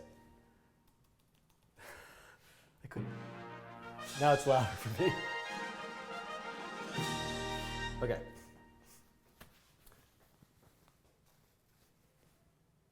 Oh, I missed. Okay, here we go. Here we go. Hello, I am here to do, oh. Hold on, let me start this over. So let's make this like 7.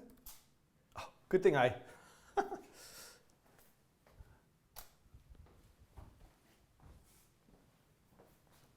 that's like the worst configuration ever. That's better. Okay. Hello, I am here in another video to attempt to, I don't know, find a solution, create a interesting, different, hopefully good way of solving the traveling salesperson problem with a genetic algorithm. So this is a previous coding challenge. You can find a link to the video for it in this video's description, where I used a brute force algorithm to look at every single possible configuration of a path between a bunch of points in a two-dimensional space, or cities, for the traveling salesperson problem. Okay. Just to review, the traveling salesperson problem states, what...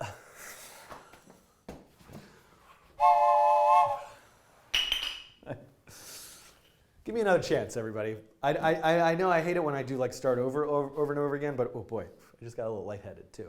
Let's do this again.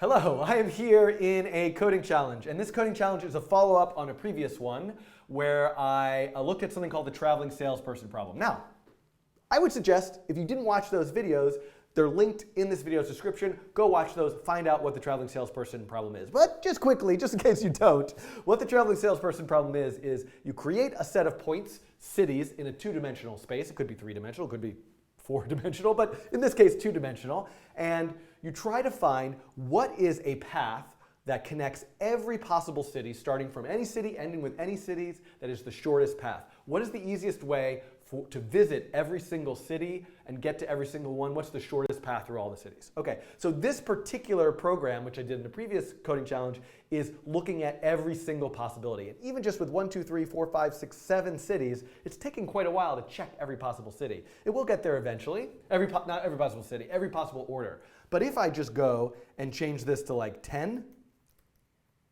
you know, this is really just never, ever, I mean, it will finish at some point. If I change it to 11, 12, there are 10 factorial possibilities with 10 cities. 11 cities, 12 cities, 15 cities. So is there a way we could do better? So the strategy I'm going to look at here is using a genetic algorithm. So these are the traveling salesperson previous videos that I would recommend you take a look at. And if you haven't seen or looked at any of, don't know what a genetic algorithm is, then I would recommend this particular playlist. So this video that I'm making is not on this list right now, but it will be in the future. When you are watching it, it will be there. It's not there now. Oh, but like it is now because you're watching it. Anyway, okay, never mind. What was I saying? Yes. So this is going to go in this playlist. So if you don't know what a genetic algorithm is, I'd recommend maybe you check out some of these videos first and then come back. But I'm just going to start programming this straight away. So the idea of the genetic algorithm is what I want to have is a population. So right now I'm checking, I have this idea of an order, which is an order through all the cities. So I'm just going to use the code I had from the previous coding challenge and just start from there. And hopefully this is going to work. There's a bunch of stuff I'll be able to get rid of. But one thing I need is a population. So in the population, I need a population of many orders. So what I'm going to do now is I'm going to create that population. So let's let's, I'm going to, so a couple things I don't need. Let's get rid of some stuff. I don't need this total permutations or count. Let's just get rid of this stuff. I do want to keep track of the best ever. I don't need this individual order anymore. There's not just one. So I have the cities. I have the total number of cities. Let's reduce that to 5 so we can see if it works more easily. And I have a population. OK, so I need to create the cities first. So first I create the cities. Now what I need to do is I need to create the number of the population. So let's just start with 10. So population index I equals what? So how to do this? So one way that I could do this is I could create, I'm going to create actually a variable called order right here, which is just order index I equals I. OK, what am I doing? So this can get edited out, because I guess I will erase this now. And then I will magically appear here. So this will get edited out later.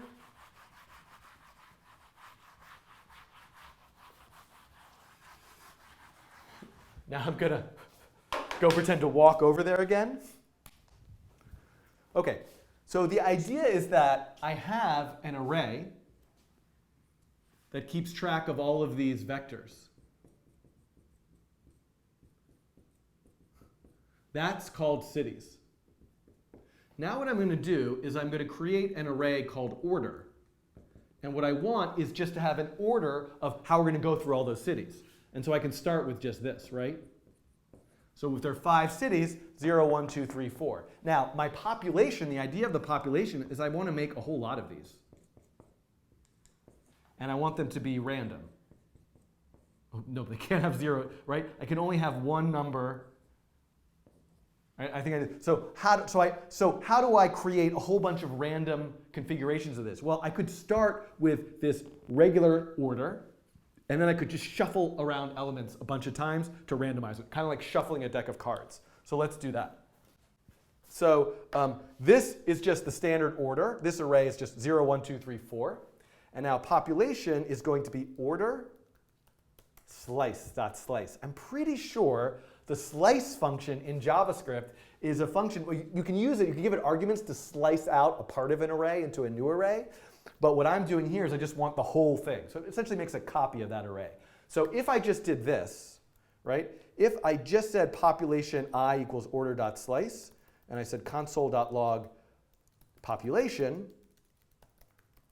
let's go to the browser, oops, and let's run this. OK, what's not defined? There's lots of other stuff but I can see here that, look at this, 0, 1, 2, 3, 4, 0, 1, 2, 3, 4, 0, 1, 2, 3, 4. That's what I've got. So what I actually want to do, stop, go away. What I want to do now is I want to shuffle it. So how do I shuffle it? Well, should I make a separate function, shuffle population index I? Why not? So I'm going to create a function, and there's probably, I wouldn't be surprised if there's an array function that does shuffling. Maybe not. Or we could add it using prototype. But anyway, I'm just going to write my own function. So I'm going to go down here to the very bottom. I don't need, this is something from the previous example that I don't need anymore. I'm looking for the swap function. Where is the swap? Here it is. So what I'm going to make use of this swap function. So my shuffle function is going to receive an array.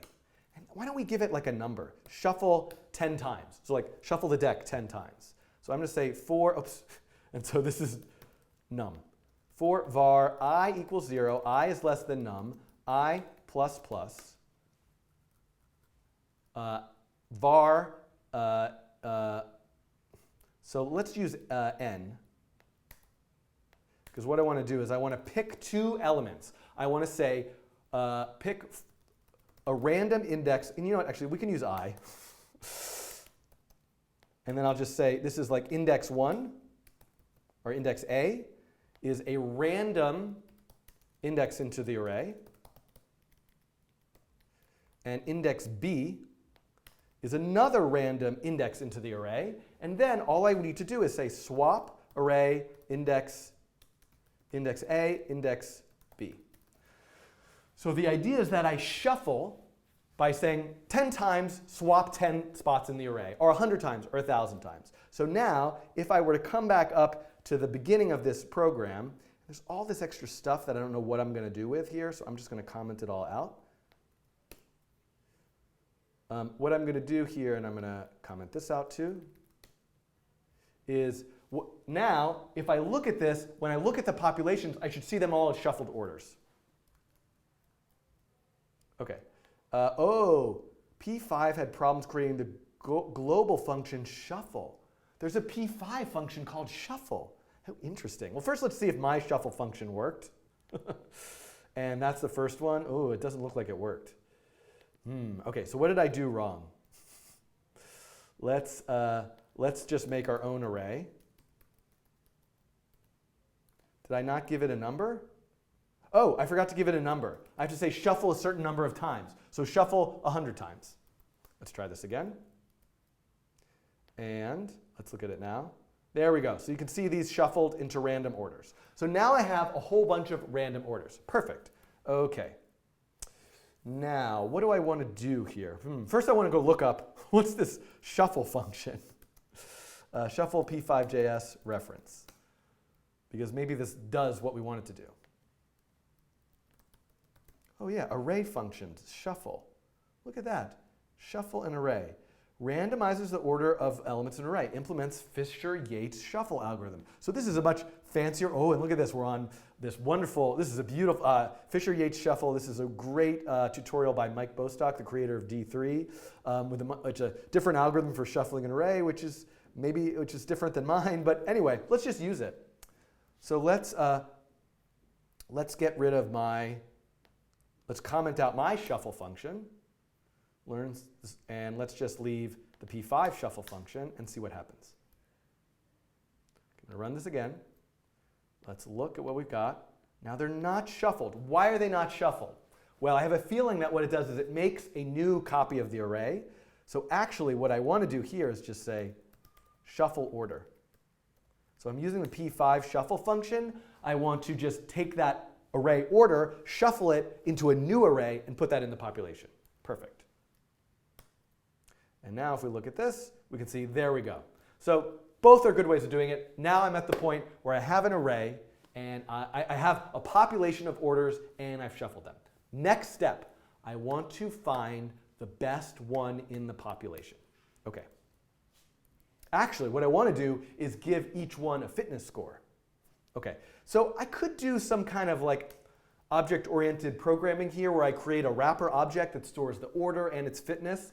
But for simplicity right now, I'm just going to create another array called fitness. And so for every element of the population, I'm going to put a fitness score in the corresponding spot in that other array. So what I'm going to do is now I'm going to loop through the entire population. And I'm going to say, first I need to say, what is that distance? The distance is, and don't I have a calc, from my previous example, I have this calc distance function, which is right here. So this calculate distance function already calculates the distance of an array of points in a given order. So that's perfect. I don't have to add that code again. I already have that from the previous coding challenge. That's really nice. So I'm going to say D equals calc distance cities in the particular order of the population.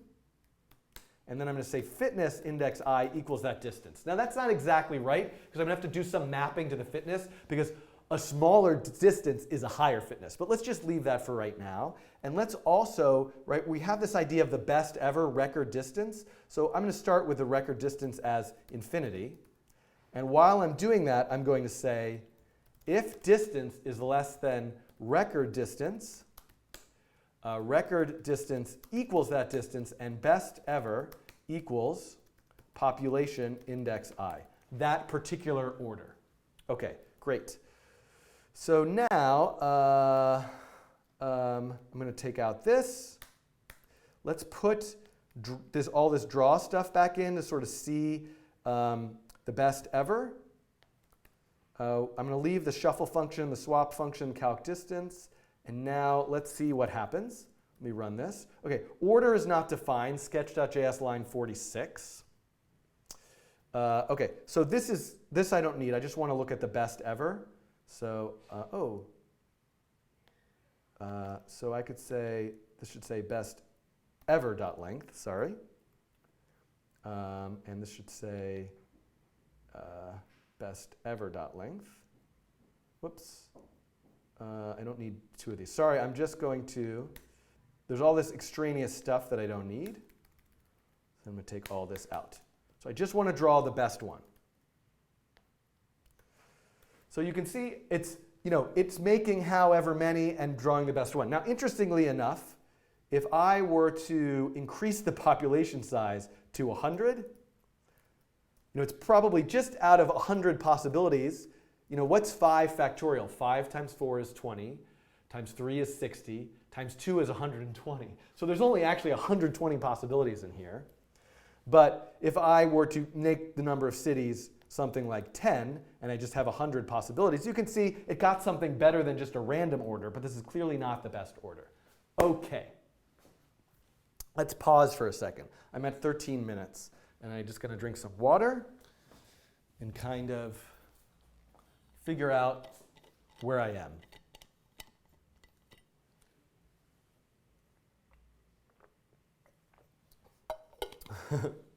This is going to take forever. It's 5:45. It's going to speed up. You'll see, because we've done a lot of the pieces already. Okay, so next thing that I need to add to this, I'm at about 13 minutes, is I need to map the distance to an actual fitness score, and then I need to map those to probabilities, and then I need to build a new generation with probabilities. So, all right. Okay, here we go.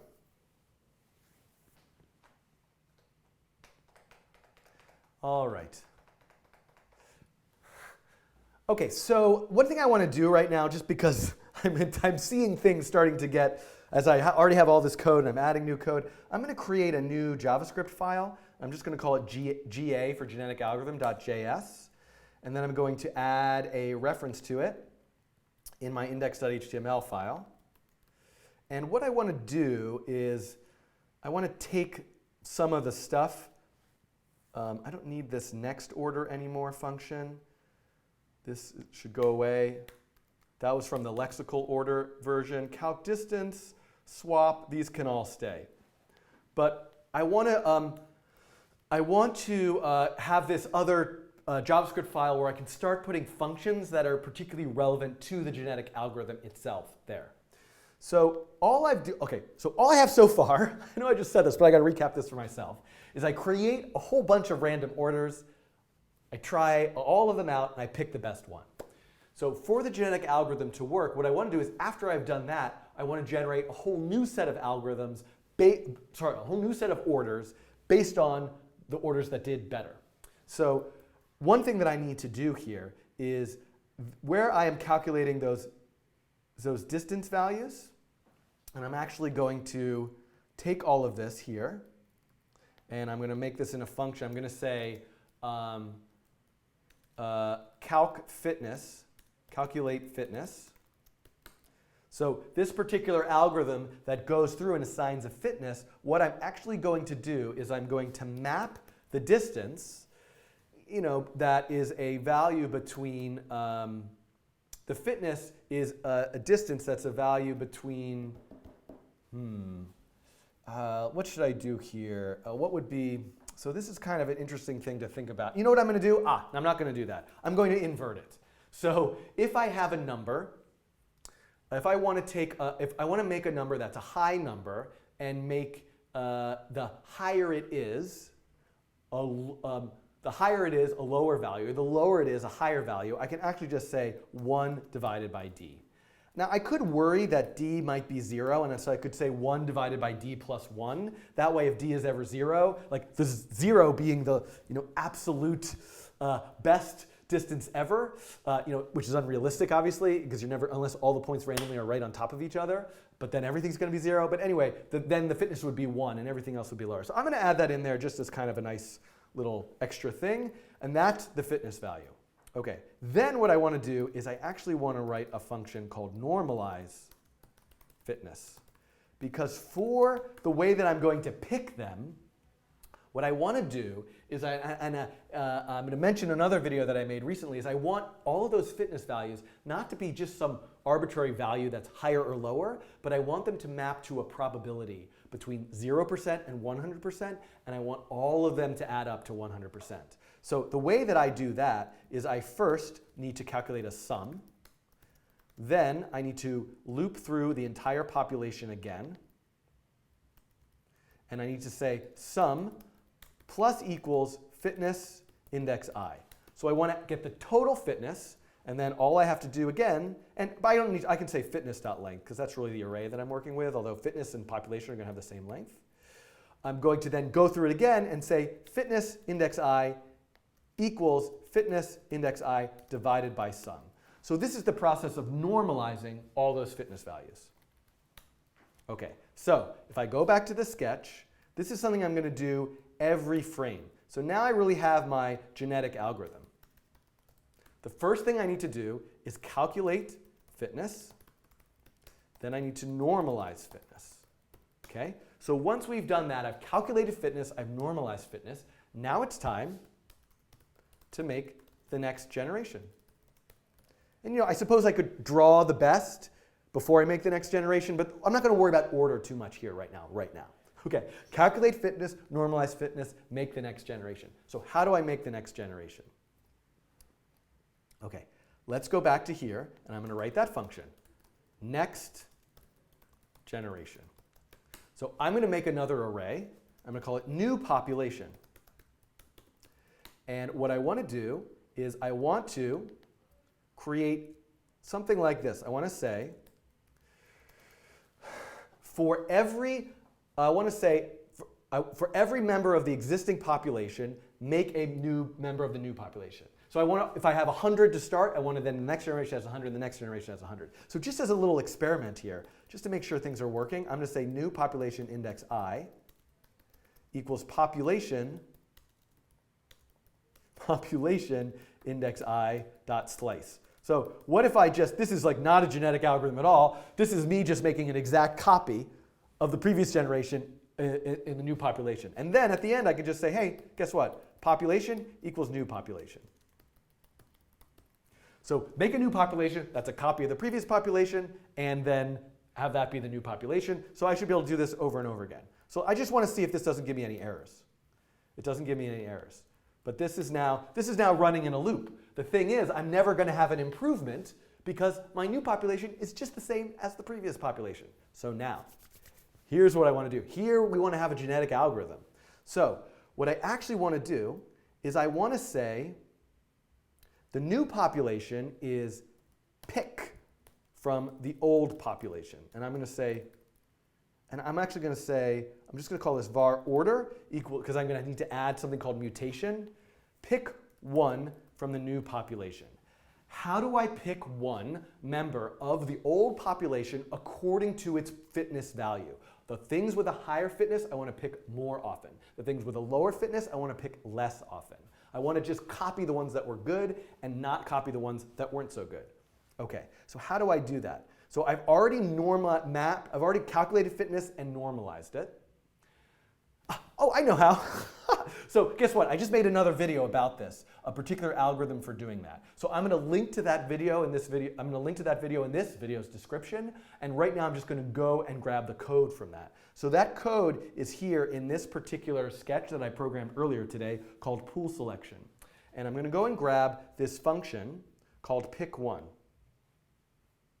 Okay, so I'm going to grab this function and I'm going to bring it over to my ga.js. So what this function does is a particular algorithm that I go through where, and I'm going to just describe it to you briefly. Oops.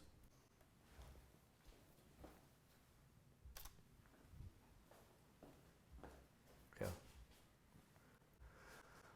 I'm going to describe it to you briefly. If you imagine this as the population, and this has a fitness of 70%, this has a fitness map to probability of 20%, and this has a fitness map to probability of 10%.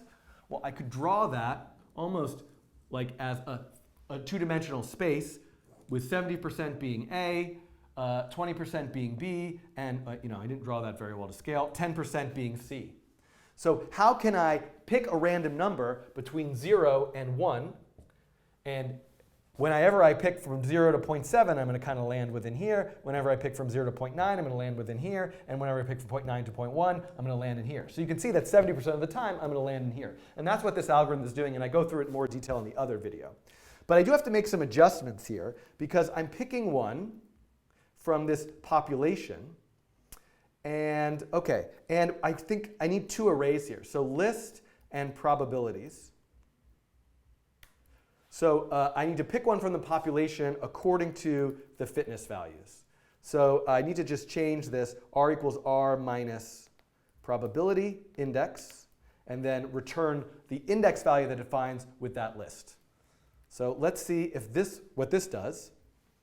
OK, and I think I also want to, I just want to make a copy of them. It might be because I'm going to start messing with them, so it's good for me to create a copy of it. So get that order and copy it. So return a slice. OK. I'm not seeing any errors, but again, no improvement.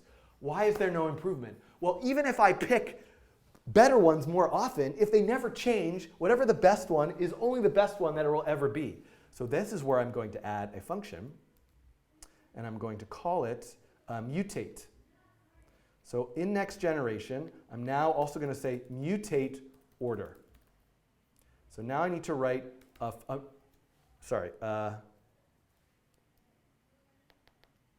mutate. Oh, and also I didn't, I also have to actually put it in the population, in the new population, which I forgot to do. So let's make sure things are still working when I do that. Whoops, new population equals order. And let's refresh. OK, uncaught error. F is not defined, ga.js line 45. Oh, there's like an extra stray character there. OK. OK, great. So it's working, same problem. Now, so I need to add mutation. What I want to do is add some subtle changes to the ones that I want to take the ones that did really well and just change them a little bit. How am I going to do that? So I'm going to write a function called mutate, and it's going to take an order. And what I'm going to do is, so now we have to think, and a mutation rate. So let's think about this. Mutation, so how do I mutate an order? Well, one way to do it would actually just to be to take two random elements and swap them. So this order was pretty good, 0, 1, 2, 3, 4, but maybe 0, 4, 2, 3, 1 would be even better. So let's try that. So what I'm going to do is I'm going to say, and I did this already in my shuffle program, I'll do it again. Index A equals floor random order.length. I'm going to pick index A and index B, and then I'm going to say swap order. And remember, swap is a function that I've already written. Index A, index B. So in my mutate function, I'm just always going to swap just one. Let's see how that does. OK, so I'm not seeing any improvement. One thing I realized I probably forgot to do, so let's take a look at the sketch, is I'm not actually, this thing where I check, where do I check? I need to actually check to see if I've got a new best one. Where is that? Did I lose that by accident? Where I went to find the best one? Somehow I lost that. Oh, no, it's right here. Oh, no, it's not. OK.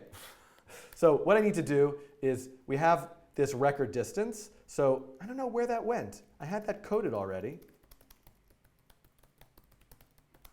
But what I want to do is I want to look at the distance. Did I put that in ga.js somewhere? Oh, it's happening in calculate fitness, actually. So, oh, sorry, hold on. Hold on a sec. Hold on a sec. I don't like the way that I wrote this. I've confused myself.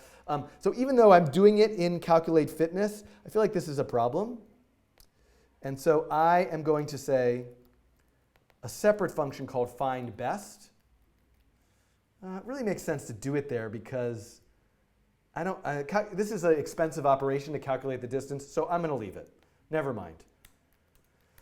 So in calculate distance, it should be finding the best ever. And I should get, and this should be drawing the best ever. So I would think that with mutation, let's just make sure I don't, let's make sure this is running. Yeah. So this is doing this over and over again. And let's look at, let's try to debug this. I don't know what I've done wrong here. Let's look at the record distance. So it's finding the same record distance over and over and over again. You would think that through some swapping. So let's take a look. Do I even have like a population, a new population? Yeah, so population has stuff in it. Let's make sure that what's in it makes sense. Hold on. Well, can we just pause for a second? I need an edit point here because this is like so awful the way I need to like move this over so I have more room to look at here, this stuff.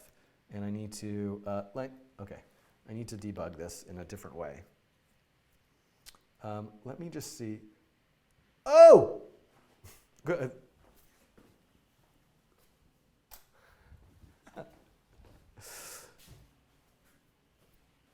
Yes, that's correct, Kay Weekman in the chat about the dividing by 2. Plus 20 minutes. Okay. Yeah. Very good, Alka. Thank you for that. Okay. Guess what? Okay, I'm back. Where's my... So it wasn't working because I had put in the mutate function, but I didn't uncomment it because I wrote the function and I didn't uncomment it. So let's add that, and now let's see. And I got some console log in here that I probably want to get rid of, or maybe I don't. Let's try refreshing it and see what happens. Ah, yes. So it's getting better over time. Ah, this is working. Look at that. How wonderful. Okay. Yay. All right. So now, what have I done? Have I really solved the traveling salesperson problem? I don't think so. So first of all, is this the optimal order? Looks pretty good, but kind of hard to say. Like, wouldn't it be better maybe to go like from here and then there? Wouldn't that be less? But I know it's hard for me to eyeball it. But only way for us to check for sure would be to also have the brute force solution going and have it check every possibility, which I would love for somebody to contribute to this to add that functionality back in. But let's just go to total cities equals 5. And we can see that and let's make the population size, let's make that a variable. And let's make that, let's just make that 10 right now. And so I'm going to put that here.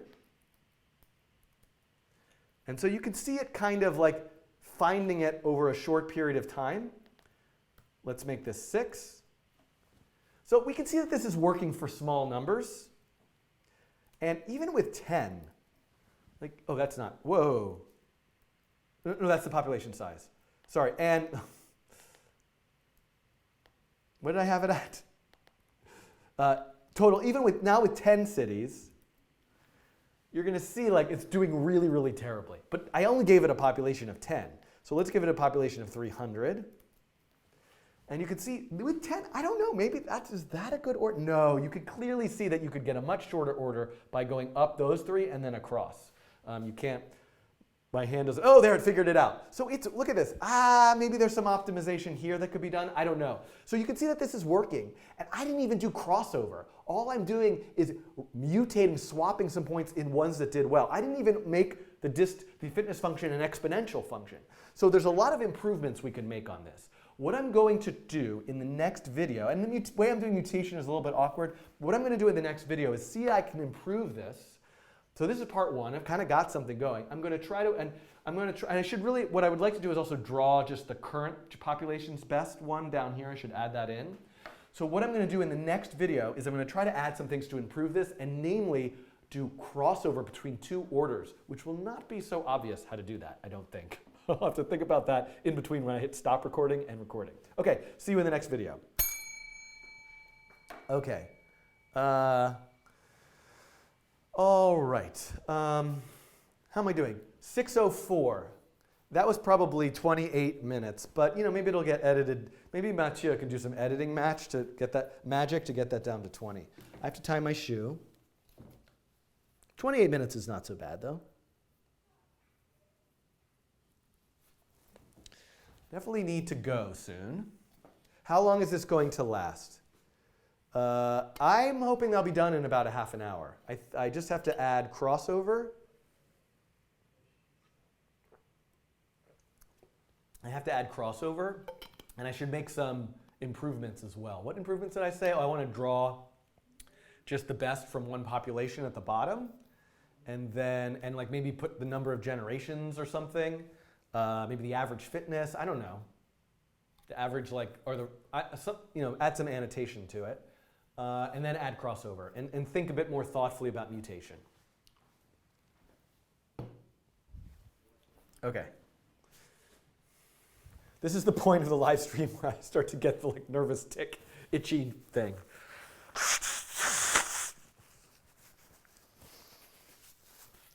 Okay. I'm just going to jump right into this because I want to keep going here.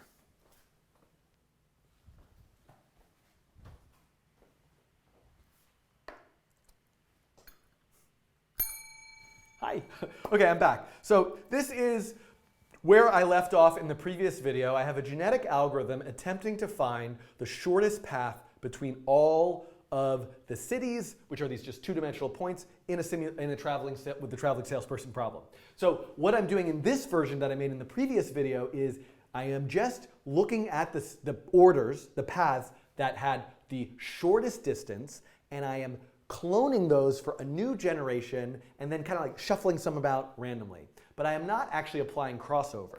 So one thing I want to do in this video is apply crossover. So in other words,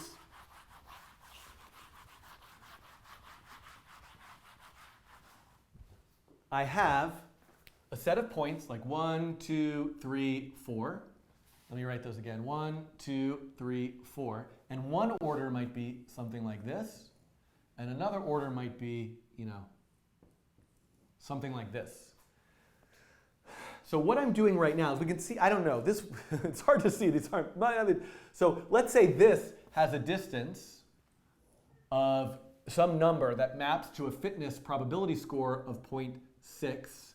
And this has a distance of some number that maps to a probability score of 0.4.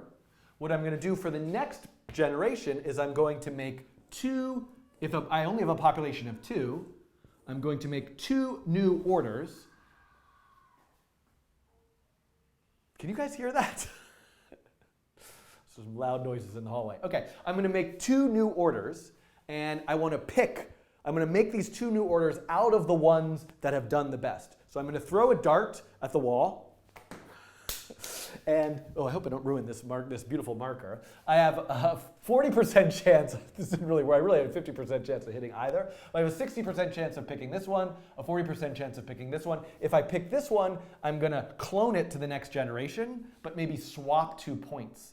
So instead of, the order goes from here to here, I'm going to go from here to here to here then or something. And then I might pick this one. So I'm just doing, I'm creating new elements of the next generation from the previous generation by making a copy.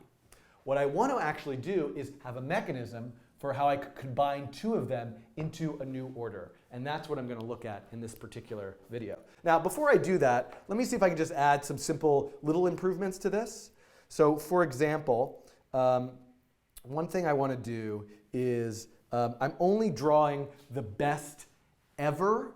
And so what might be useful for me to also draw just to sort of see how this is working is what I could do is translate to the bottom of the window, and I'm going to do this. I could also draw just the current best. So where am I evaluating the best one?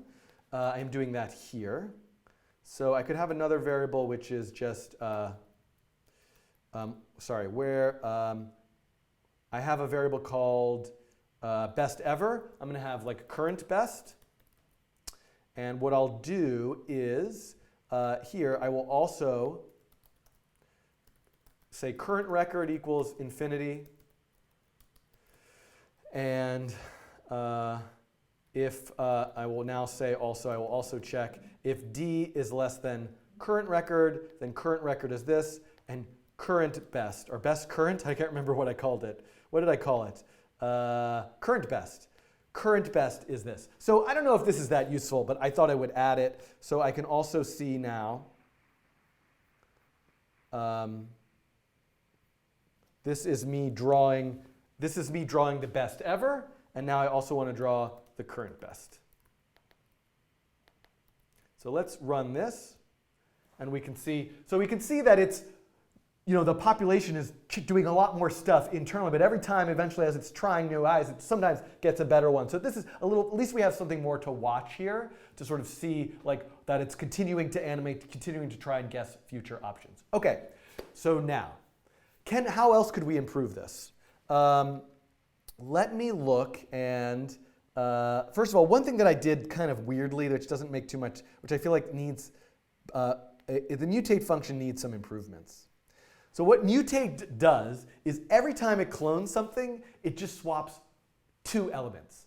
But I do have this idea of a mutation rate.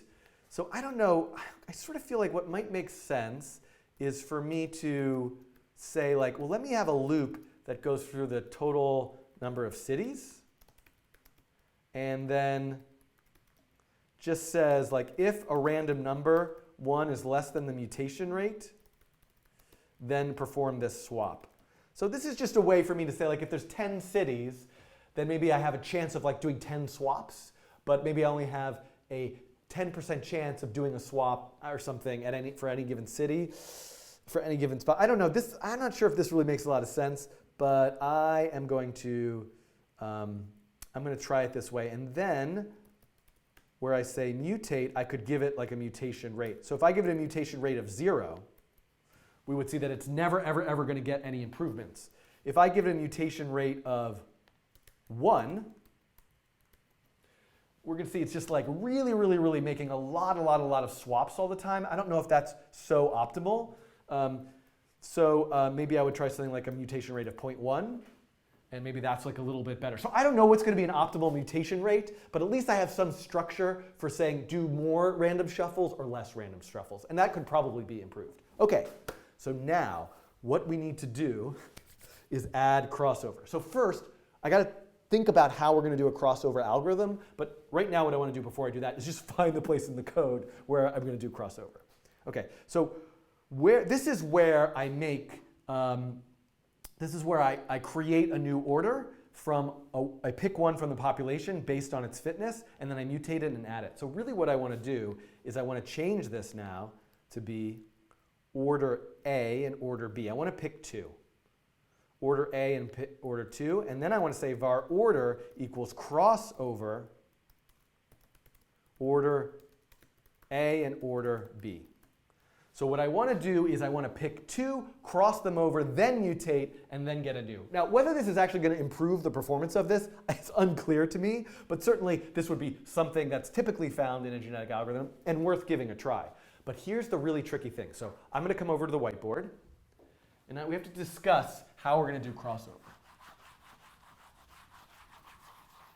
So remember, let's say these were the orders, 0, 1, 2, 3.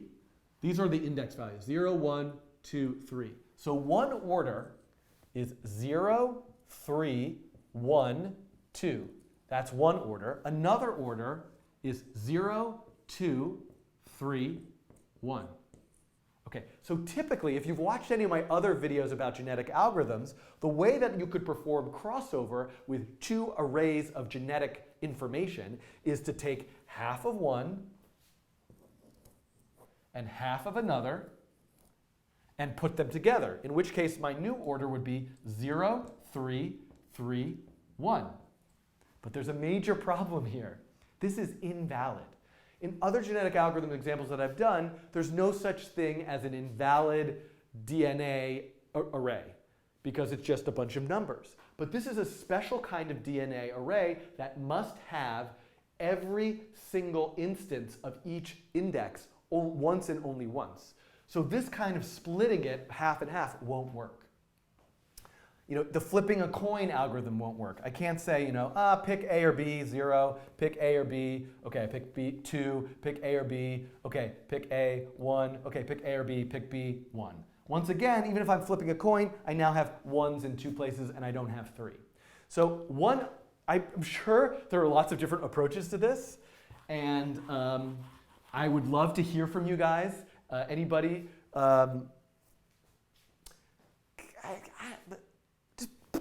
Hold on. I just lost my train of thought for a second. Let me go back and edit that.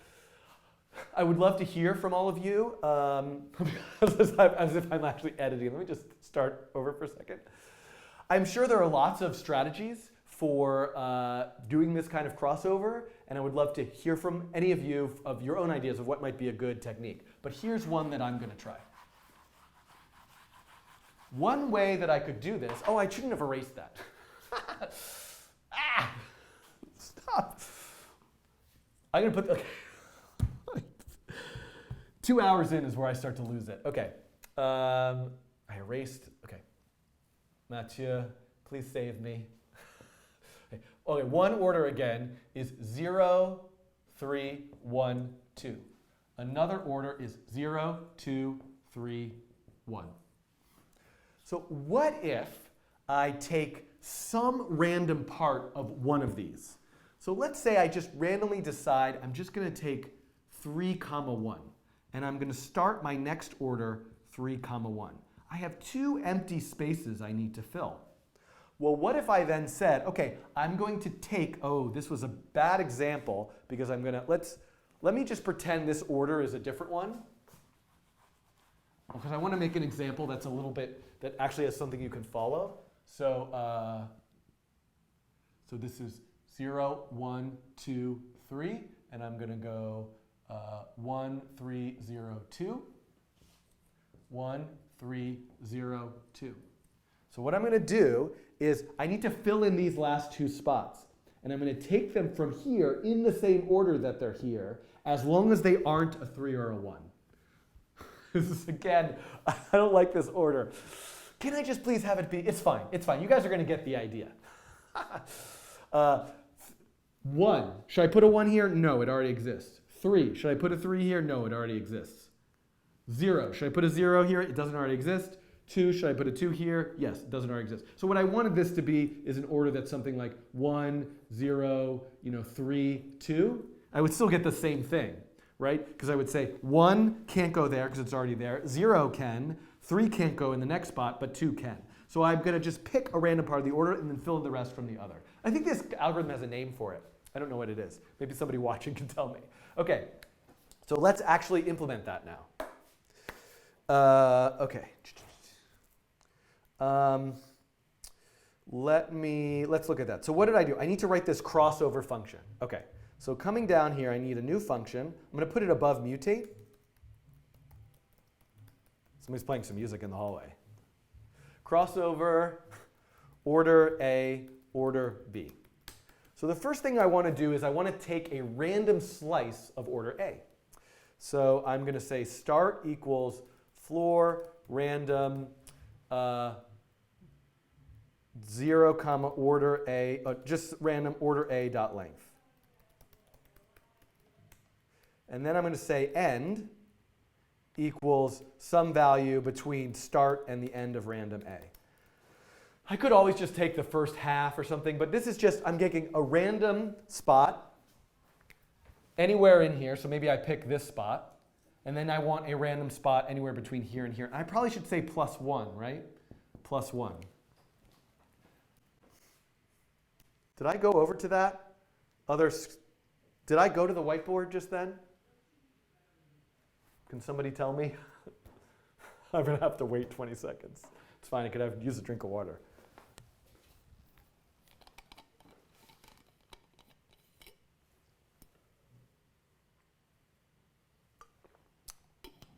I did. Okay. Thank you, guys. You guys are about 20 seconds behind me in real time. Okay. So I'm just going to come back.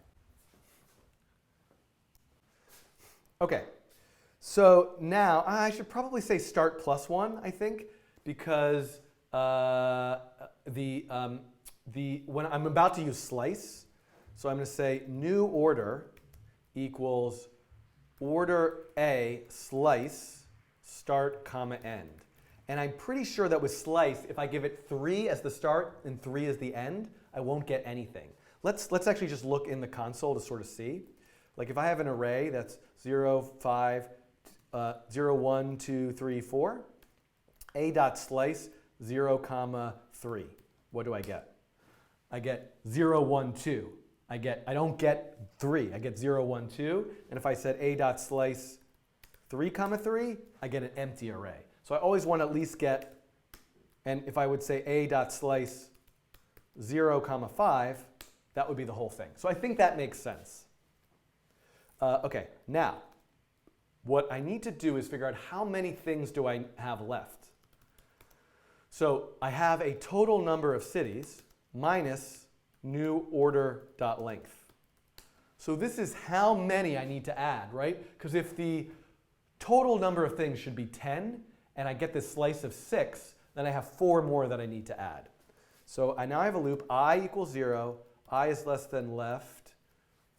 Actually, but here's what I want to do actually though, is what I want to do is I want to say var, I want to actually loop through, I want to loop through the order B's, everything in order B, right? Because city equals order B index I. I want to know if new order includes, I think this is a JavaScript function that will tell me if it already exists in the array. Let's see. So this is my array A. A includes 2 is true. A includes 5 is false. So this is going to work for me. I can say if new order includes, and I'm sure there's some fancy super JavaScript ES6 array operation way to do this, and I look forward to hearing about that in the comments. If new order includes city, if new order does not include city, then new order push city. So I guess I don't need this left, because by definition, this should just work. If I've done everything correct, if I've done everything correctly, then this should have the right number of stuff in it. I think what I'm going to need to do is definitely just try this function out. So, and then at the end, I want to say return new order. So let's try this. So the program's still running as it ran before. I haven't actually introduced crossover, or did I? I don't think I actually put crossover in. Yeah. Oh, I did. So it's actually doing it. But let's see if this actually works. A equals an array like 0, 1, 2, 3, 4. And B equals, I'm going to say 4, 3, 2, 1, 0. So what I want to say is cross over A comma B. Let's just see what I get. 0, 4, 3, 2, 1. Does that make sense? I mean, it worked. It's a random order, but how is that a crossover? It must have only picked 0. Yeah, it only picked 0 from A, and then it got 4, 3, 2, 1. Okay, that makes sense. Then it got 1, 2, 3, and then it got 4, and then 0. So this is working. This algorithm appears to be working. So now, is this actually improving anything? Unclear. Let's reduce. I think now we could really reduce that mutation rate, because crossover is going to give us a lot more variation. And I would love to just increase the population size to the point as large as I can increase it without it running too slow. So let's try 500. So yeah, this looks pretty good. Like I'm kind of seeing it slowly over time improve. You know, how many cities is this? 10 cities? What if I put 20 cities? And let's give it some more space. Let's give this canvas like a bit more room to work with. And see what we get. Now, yeah, let's take a pause here, and I'm going to come back in a minute after I've let this run for a while. So this is going to be an edit point. What time am I at? Oh, I would use, oh, ES6 is includes. So ES6 includes is only ES6. Next best path along with the current, yeah.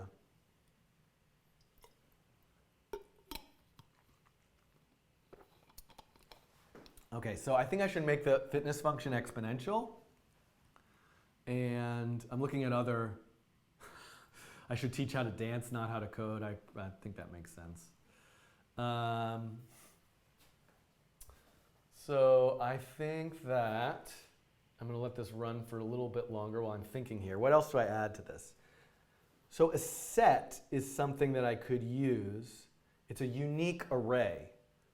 Okay, so I'll mention that. Is a set ES6 or is a set available in ES5? Sorry, I hope that wasn't really loud, me blowing my nose. I should have muted my microphone.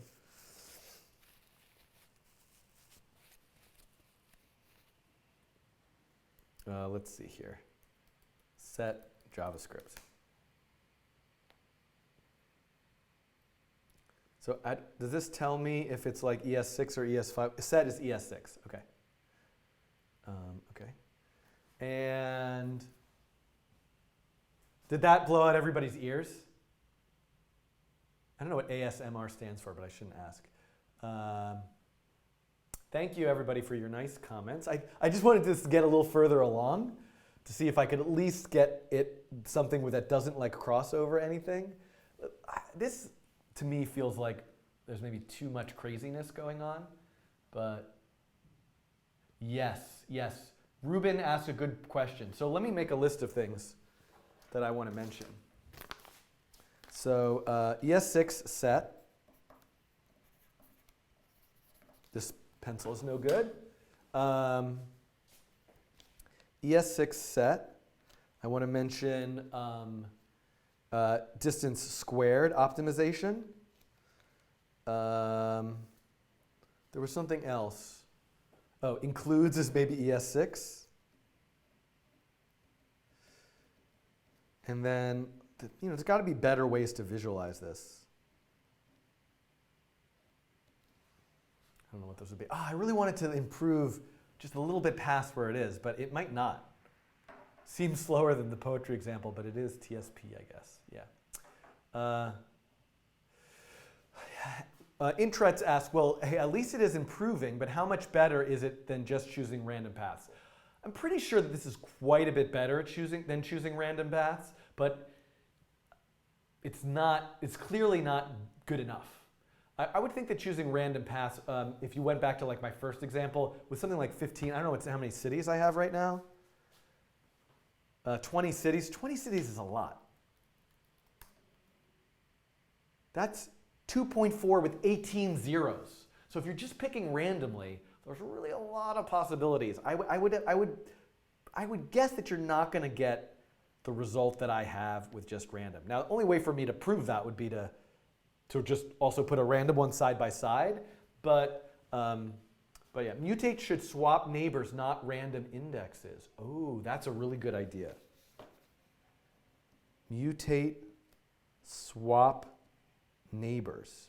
Maybe I'll try adding that. Okay, thank you. I know, was that Sacrifice Productions? Thank you for that suggestion. Calculated one, oh yeah, and also calculated once and then cached. Absolutely, yeah. Okay, so caching distance, yeah.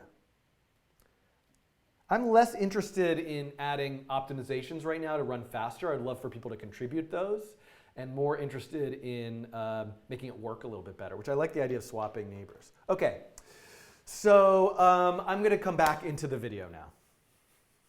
What's a good... Okay, I was having a little rest there with my lullaby. And I'm back. So I let this run for a while. You can see that it's doing pretty well. It seems to, this is the best one it's found and sort of sticking with that for quite a while. So I'm going to see, maybe we can do one or two more small improvements, and I'll give you guys some ideas of things you might do with the code to improve it, and then I'm hoping you're going to submit some user submitted improvements. Okay, so a couple things. One is that includes function that I'm using is actually part of ES6, which is a newer version of the JavaScript syntax that I'm actually using in most of my videos. And ES6 also has something called a set, which I guess is which could be a data structure that would be useful here other than just a plain old array. The other thing that I should mention is that the distance function that I'm using to actually calculate the distance, which is right here, this is a pretty inefficient or slow algorithm because it uses the square root. So one thing that I could do is create my own distance function that doesn't use the square root but just uses the squares of the differences, because all I care about is relative distance. So or the other thing is there's a fixed number of cities. I'm only ever looking at distances between them. So I could create a lookup table that just pre-computes all those distances. So I'm just summing up what it is. But anyway, that aside, those are some things you might think about adding. There was a great suggestion in the chat from Cole Noxide second. I don't know what that name is, but that maybe what I should try in mutation is, instead of swapping two randomly, actually swapping two neighbors. So where do I do mutate? So what if I pick index A, and index B is actually index A plus 1. So it's the next one. And I could say if index B is greater than total cities.length, then I could say, or greater than or equal to, right? If I've gone off the edge, then I could say actually index B is index A minus 1. There might be a nicer way to do this. But so what if I only swap two that are next to each other? Would this be a better algorithm? Okay, so let's run this. We're going to lose everything we had from before, but I'm going to run this. Okay, so I made some sort of error here. Can't read property x of undefined calc distance. So there's something wrong with my, not total cities.length. Total cities is just the total number of cities. Let's fix that. Okay, so let's hope, I'm gonna take a little nap again, and I'll be back in a little while.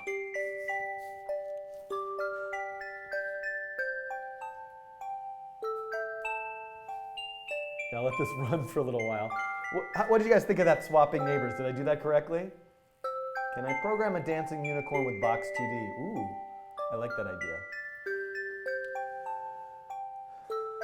Yeah, there's all sorts of higher level top-down ways I could analyze, like if two lines are crossing, that's obviously a bad thing.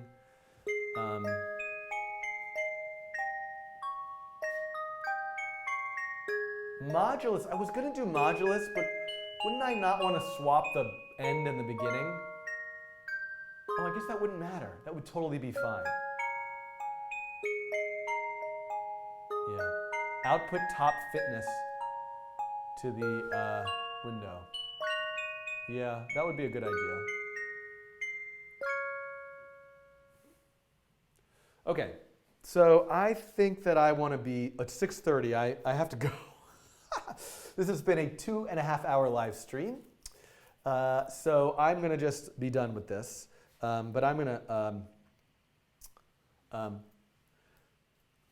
by the way, I'm going to let that continue running, but I realized this would be a nicer way of doing this would just be to use a modulus operation, so that I could just, because I could swap the last one with the first one, and so this would actually, I think, be just sort of a cleaner way to write this little bit of code. I don't want to necessarily rerun it because this has been running for a while. I don't know, did that improve it? Did it not? 20 cities is a lot. Let's feel better about ourselves and the world and the traveling salesperson problem. Let's just give it 12 cities. Which 12 cities? There's a lot of possibilities. 12 factorial is how many? That's 9,479,000,000 possibilities, which would take quite a while to iterate through all of the possibilities. But I have a feeling that if I run it with 12, we're going to get something pretty good pretty soon. Like really fast. That was like a pretty good, I don't know if this is optimal. Oh, found something even better. Oh, I'm pretty sure, I could definitely make it better by going from here to there, then to there. So anyway, hopefully it's going to get even while I'm talking, but we've done something that works pretty well. So here's my request to you, the viewer. please, once I post this code, go to the link to the code. There'll be a README file there. If you make an improvement, add a link to your improvement in that reading file with a pull request. If you don't know how to do that, well, I do have a video about how to make a pull request, but just write a GitHub issue comment or tweet at me at Schiffman. I would love to see a couple things. Number one, I would love to see what kind of things can we add to this to make it more optimal. Maybe there's a better way to do mutation, a better way to do swap, a better way to do crossover. So what can we add to this to make this optimal? The other thing that I would really have to think is, what is a better way to visually tell the story? This isn't really so great. I'm kind of seeing like a bunch of random stuff and sort of the current best, but could I see the full population of everything? Could I watch a graph of how it's improving? Could I see some annotation? Is there some interactivity to sort of speed it up and slow it down? So I would love to see variations and ideas for how you can tell the story of this problem and how the algorithm is working. So thanks for watching these videos. I finally did it. I have completed, I think, the set of videos about the traveling salesperson problem, and I look forward to hearing your comments and questions in the comments on YouTube. I think, somebody told me I should remind people to like and subscribe. So please like and subscribe. There could be like an end screen thing popping up around me. Maybe we'll add that in. Like and subscribe. Maybe you watch these next videos, and I'll see you in a future video, I hope. Okay, talk to you soon, or whatever this is that we're doing here on the internet. Did it fix that? No. Oh, wait, looks like maybe it got better. No, it should go up here and then there. That would just be so much shorter. Okay, I'll stick around and watch it. I'll tell you what happens another time. Goodbye. Okay. All right. That was lucky how I finished that right before the camera shut off. Okay, what I'm going to do now, if you guys will tolerate this, I could do this not in a live stream, but because I'm trying to create videos for this course, I'm going to create an intro video and an outro video. So I can't remember. So I'm going to create a video to say like, hey, welcome to session 2 of Intelligence and Learning. This is a long session about genetic algorithms. Really? Yeah, I guess I will. And then I'll do one about like a homework assignment. So,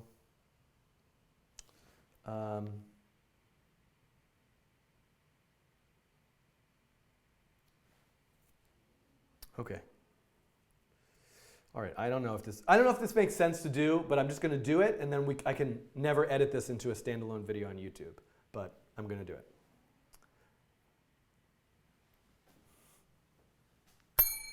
Hello. Take 2. Hello, welcome to session 2 of Nature of Code, Intelligence and Learning. So I am making this video in 2017. These are videos that go along with a course that I'm teaching at New York University, ITP.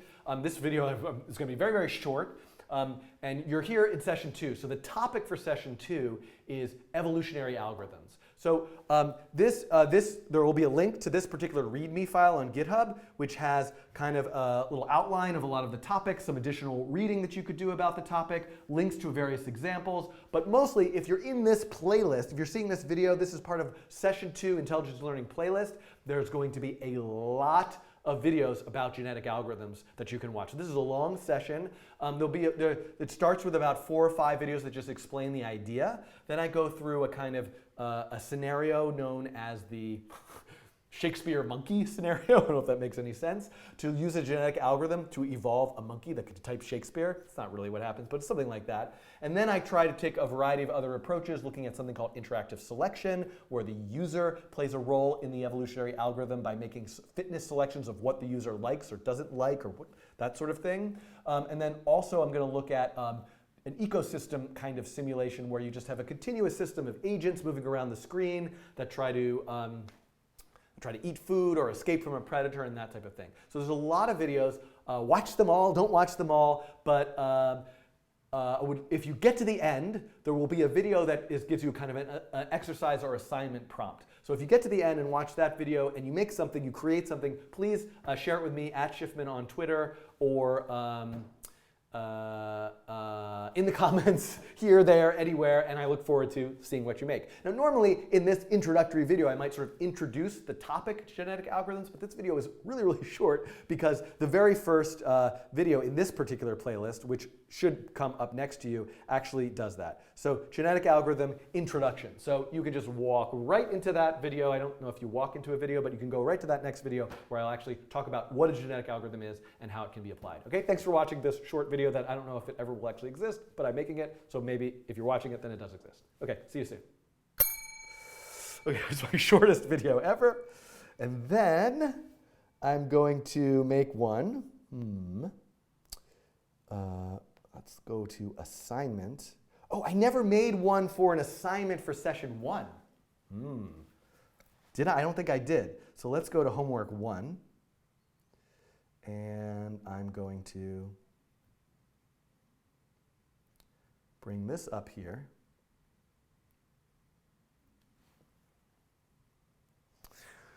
Okay, we're going to try this.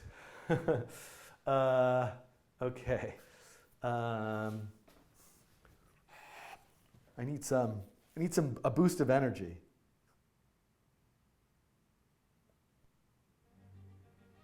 This I really like.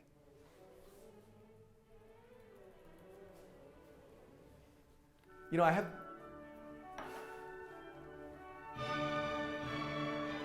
Okay, here we go. Homework assignment.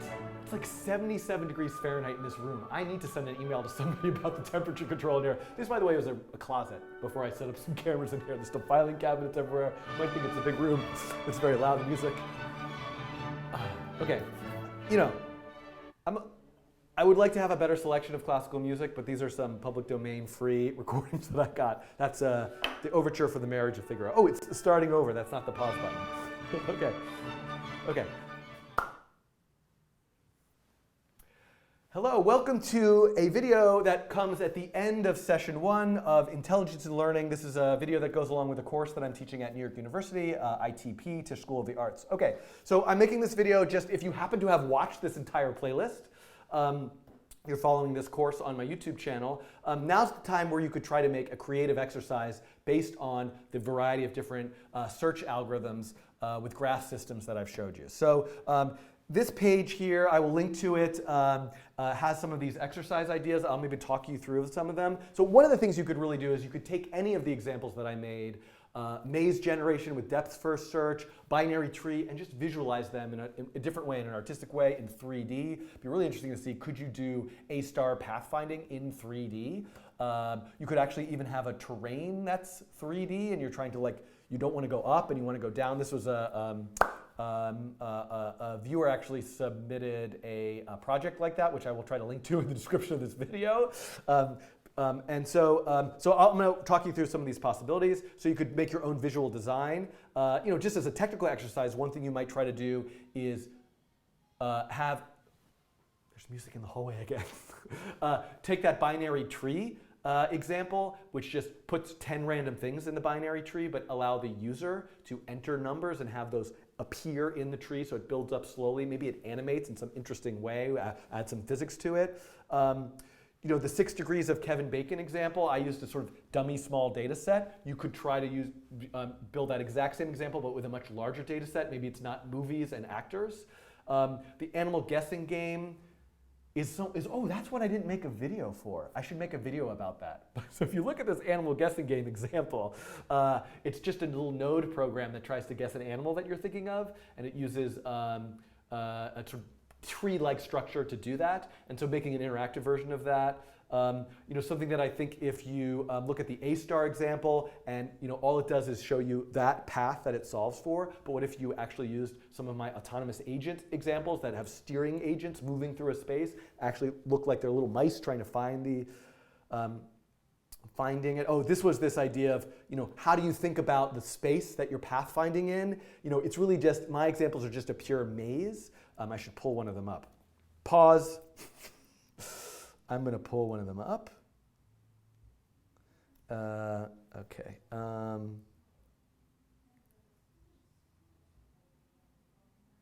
There's like a talk or some sort of thing. A lot of people left. Yes, yes. No, I have 15 minutes. It starts at 7. I lied. I said it was 6:30 because I kind of wanted to have time. It starts at 7, so I definitely have to go. Oh, I do have it. Please. Oh, but this doesn't have the, does it have the, I need quick access to all my examples. Can you guys hear that music? I'm going to go into the hallway so you can really hear it.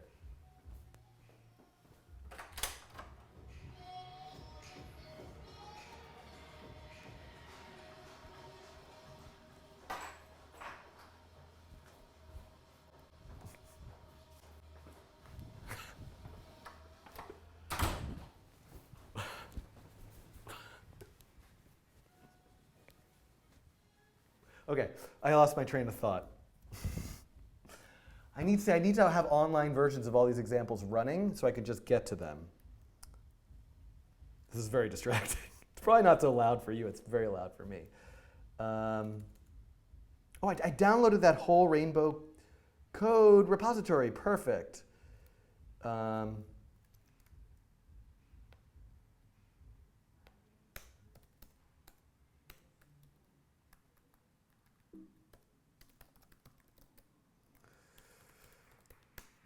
Oh no, is that going to copyright me? Was it loud enough that I'm going to get a oh, that's going to, that I'm going to get a copyright notice. Now this video is going to be monetized. Not the edited ones. Okay. That's a very interesting point. That's challenges. I'm looking for like A star or the maze pattern. Yeah.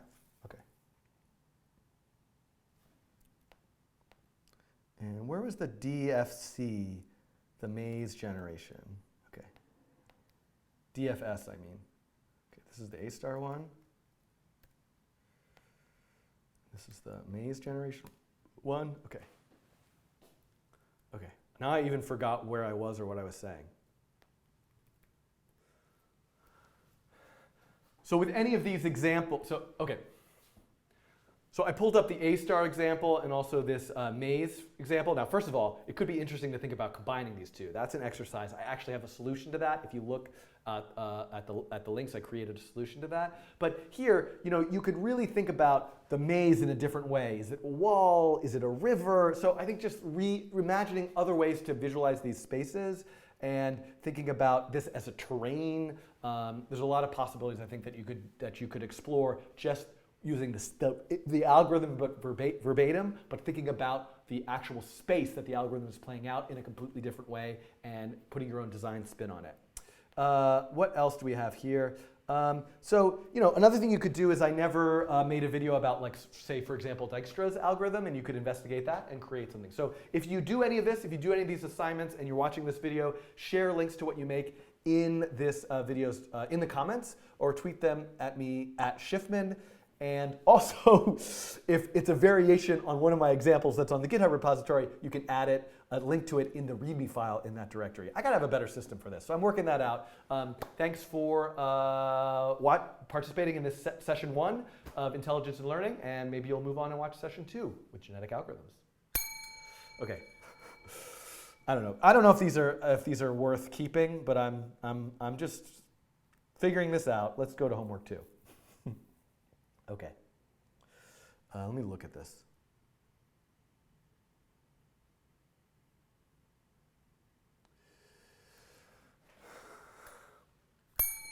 Hi, did you actually watch every single video in this Nature of Code session 2 Intelligence and Learning thing? If you did, I'm kind of amazed. And you're here at this, if you're following along with the playlist, you're here at this video where you could now synthesize some of these concepts and make your own creative project and do an assignment. So I will link to this page. This is a page where I have some particular exercise ideas.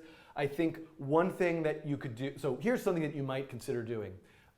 You could take the Shakespeare monkey example as a model. I should really have these up. See, what these should really be are links to the example running in the browser, so that I could just click on them. So I could just click on them and show them. Do I have easy access to the Shakespeare Monkey one? Like now I've got to get another repository. Hold on, I have an idea.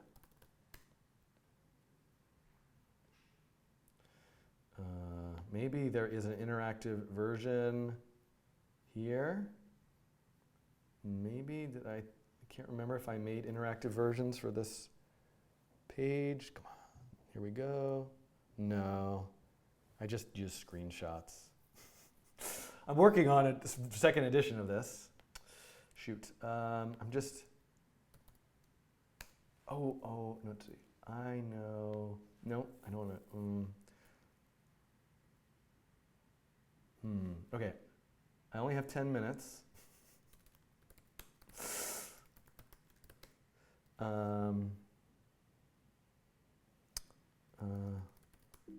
Am I in the desktop? I'm sorry, my brain is like totally fried. Maybe I'll come back and do this homework video for, am I on the desktop? No, I'm in documents, no wonder. Okay. I'm just gonna I'm sure I have this downloaded somewhere else, but I'll just lazily download this again. And this is in downloads, so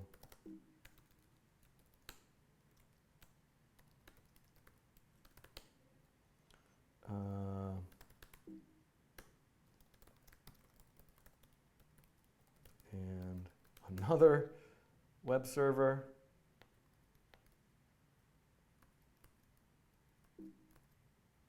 And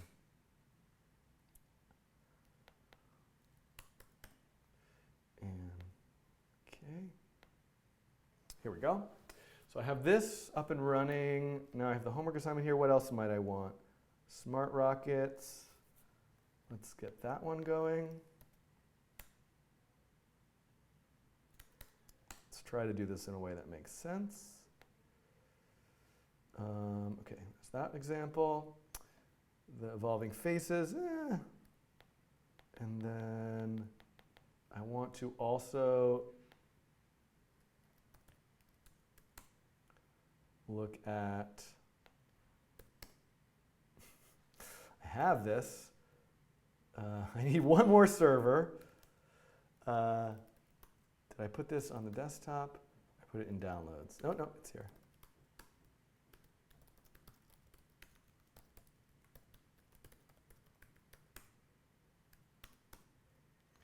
And you guys are, if anybody's actually still here on this live stream, I'm going to be amazed. You should win some sort of prize. Okay. Okay. These are some good things to start with. Okay. I'm just going to start this video over. 2 minutes and 22 seconds. Still here. Okay, here we go. I would love to do, by the way, like a t-shirt giveaway.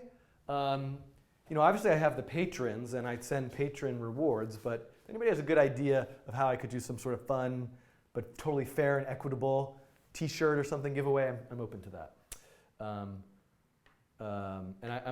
Anyway, okay, here we go. I'm just going to start this over. Alka, don't worry about the time for these because these are just so short. Doesn't matter. Okay. Hello. This is the last video for session 2 of Intelligence and Learning, a course that I'm teaching right now in 2017. But you, alien of the future watching, I am Daniel Schiefman, human being of Earth. Okay, anyway, so I've got some sort of evolutionary problems going on. Anyway, you're here, you could do a homework assignment. So There were so many videos in this session. Did you actually watch all of them? If you did, thank you. That's wonderful. Now I'm curious to see what kind of creative projects, what kind of interesting, new, innovative, or just experimental or fun, useless ideas can you implement by exploring genetic algorithms and other kinds of evolutionary algorithms. So one thing that you might think about is starting with this Shakespeare monkey example, which made up the first 4 videos of this particular series. And what if you were trying to evolve as a target something that wasn't text? What if it was music or perhaps imagery? What if you think of each character as a vector path in like an SVG kind of shape, or even each character as a pixel? There are some really interesting ways. Actually, I'm going to, just right here in this video, I'm going to Google this project. Evolve Mona Lisa genetic algorithm. I hope this is going to come up with the right thing that I'm thinking about. Yeah, so this is a wonderful explanation, and I'm going to actually maybe click on this one. I'm in the wrong place. Time out. I'm going to go to the future and actually, because I'm forgetting that on this page, I think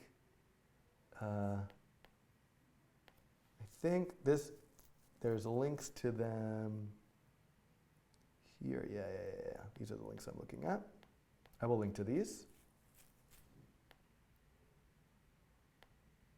No, don't close that. That's fine. Close this. Okay. I'm back. I actually just found the link while I wasn't making this. Anyway, you get the idea. I did a little edit there. So you could think about evolving an image by having the genetic material actually be a list of polygons with certain colors positioned in certain ways. And look at this over time. If I run this for a while, this is an example of evolving an image to look like the Mona Lisa. And of course, you could pick any other image to go as input. And this is also this is implementation. This is an implementation of Roger Alsing's idea, which I'm going to click on this particular link, and this describes the process and how this was developed. So that's something you could explore. I'd love to do a coding challenge actually trying to implement something like this, but you could explore that, and you've got the tools for doing that right here in this particular example. Okay, some other homework ideas that you might consider.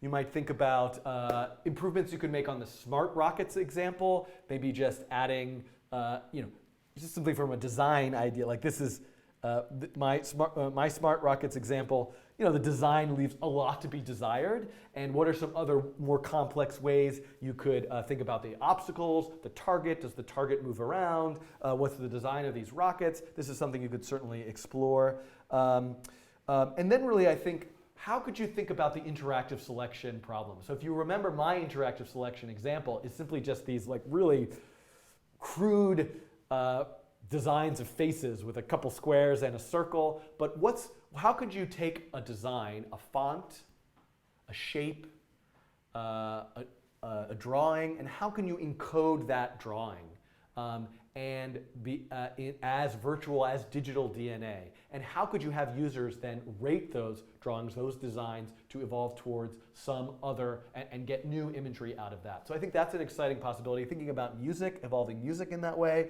A user listens to music, rates music, just even MIDI sequence. Those are things you could try. So anyway, finally, I would encourage you to think about, I'm going to go to this particular example.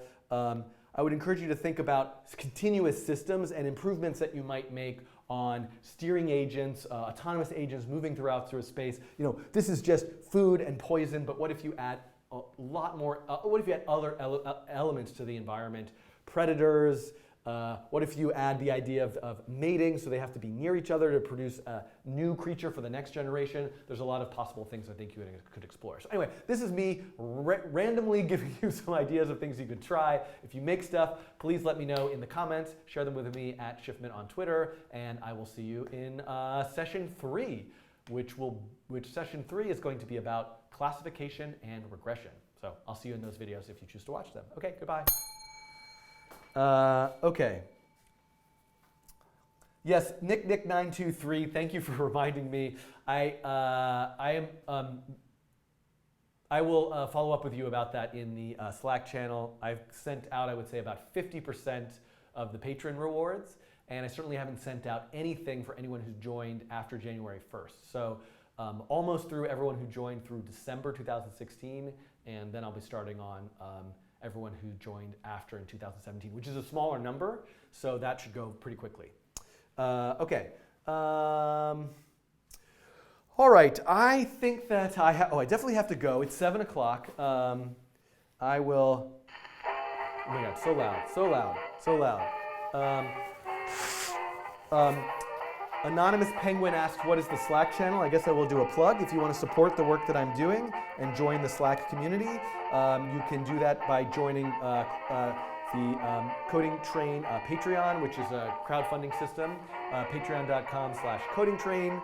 I'll make my other plug that I added a lot of new Coding Train merchandise to the Coding Train store, which is at codingtrain.storeenvy.com. And I would like to make a This Dot t-shirt, which I've got to do at some point. All right, I'm going to try to, I definitely cannot dab. I will not do that. Okay, so I should be back next Friday is my plan, and hopefully I'm going to start on session 2 next Friday. I'm just reading the chat to see if anybody has any questions. I don't know if I'm going to keep. I would love anybody like I would love to hear your feedback about those homework videos. I think I was just sort of too tired, and I think that was maybe sort of like not really thoughtful or useful. So I'm not sure if I should publish those. Voronoi diagram is a great topic for a future coding challenge. I would like to do that. I've got 1 minute and 20 seconds left. Hi, Henry. No dabbing. You're like tempting me to do it. I think it's a bad idea. Right? I shouldn't do it. Yeah, no, it's a bad idea. Sacrifice Productions, I added you as a mod, so you should be, but maybe you're not. Let me see if I can do it. Yeah, I agree, Pogo Launcher. It's definitely not easier for me to do it right now, because let's see. There's no way for me to do it here easily right now. Sorry. Now I've lost the chat. I'm gonna try to get it back. Do a backflip. Okay, I'll do the backflip definitely. Ready?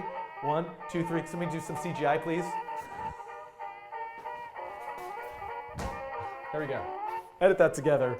Some green screen action stuff. This is probably a better view for you. Here, I can do my backflip now with the actual green screen.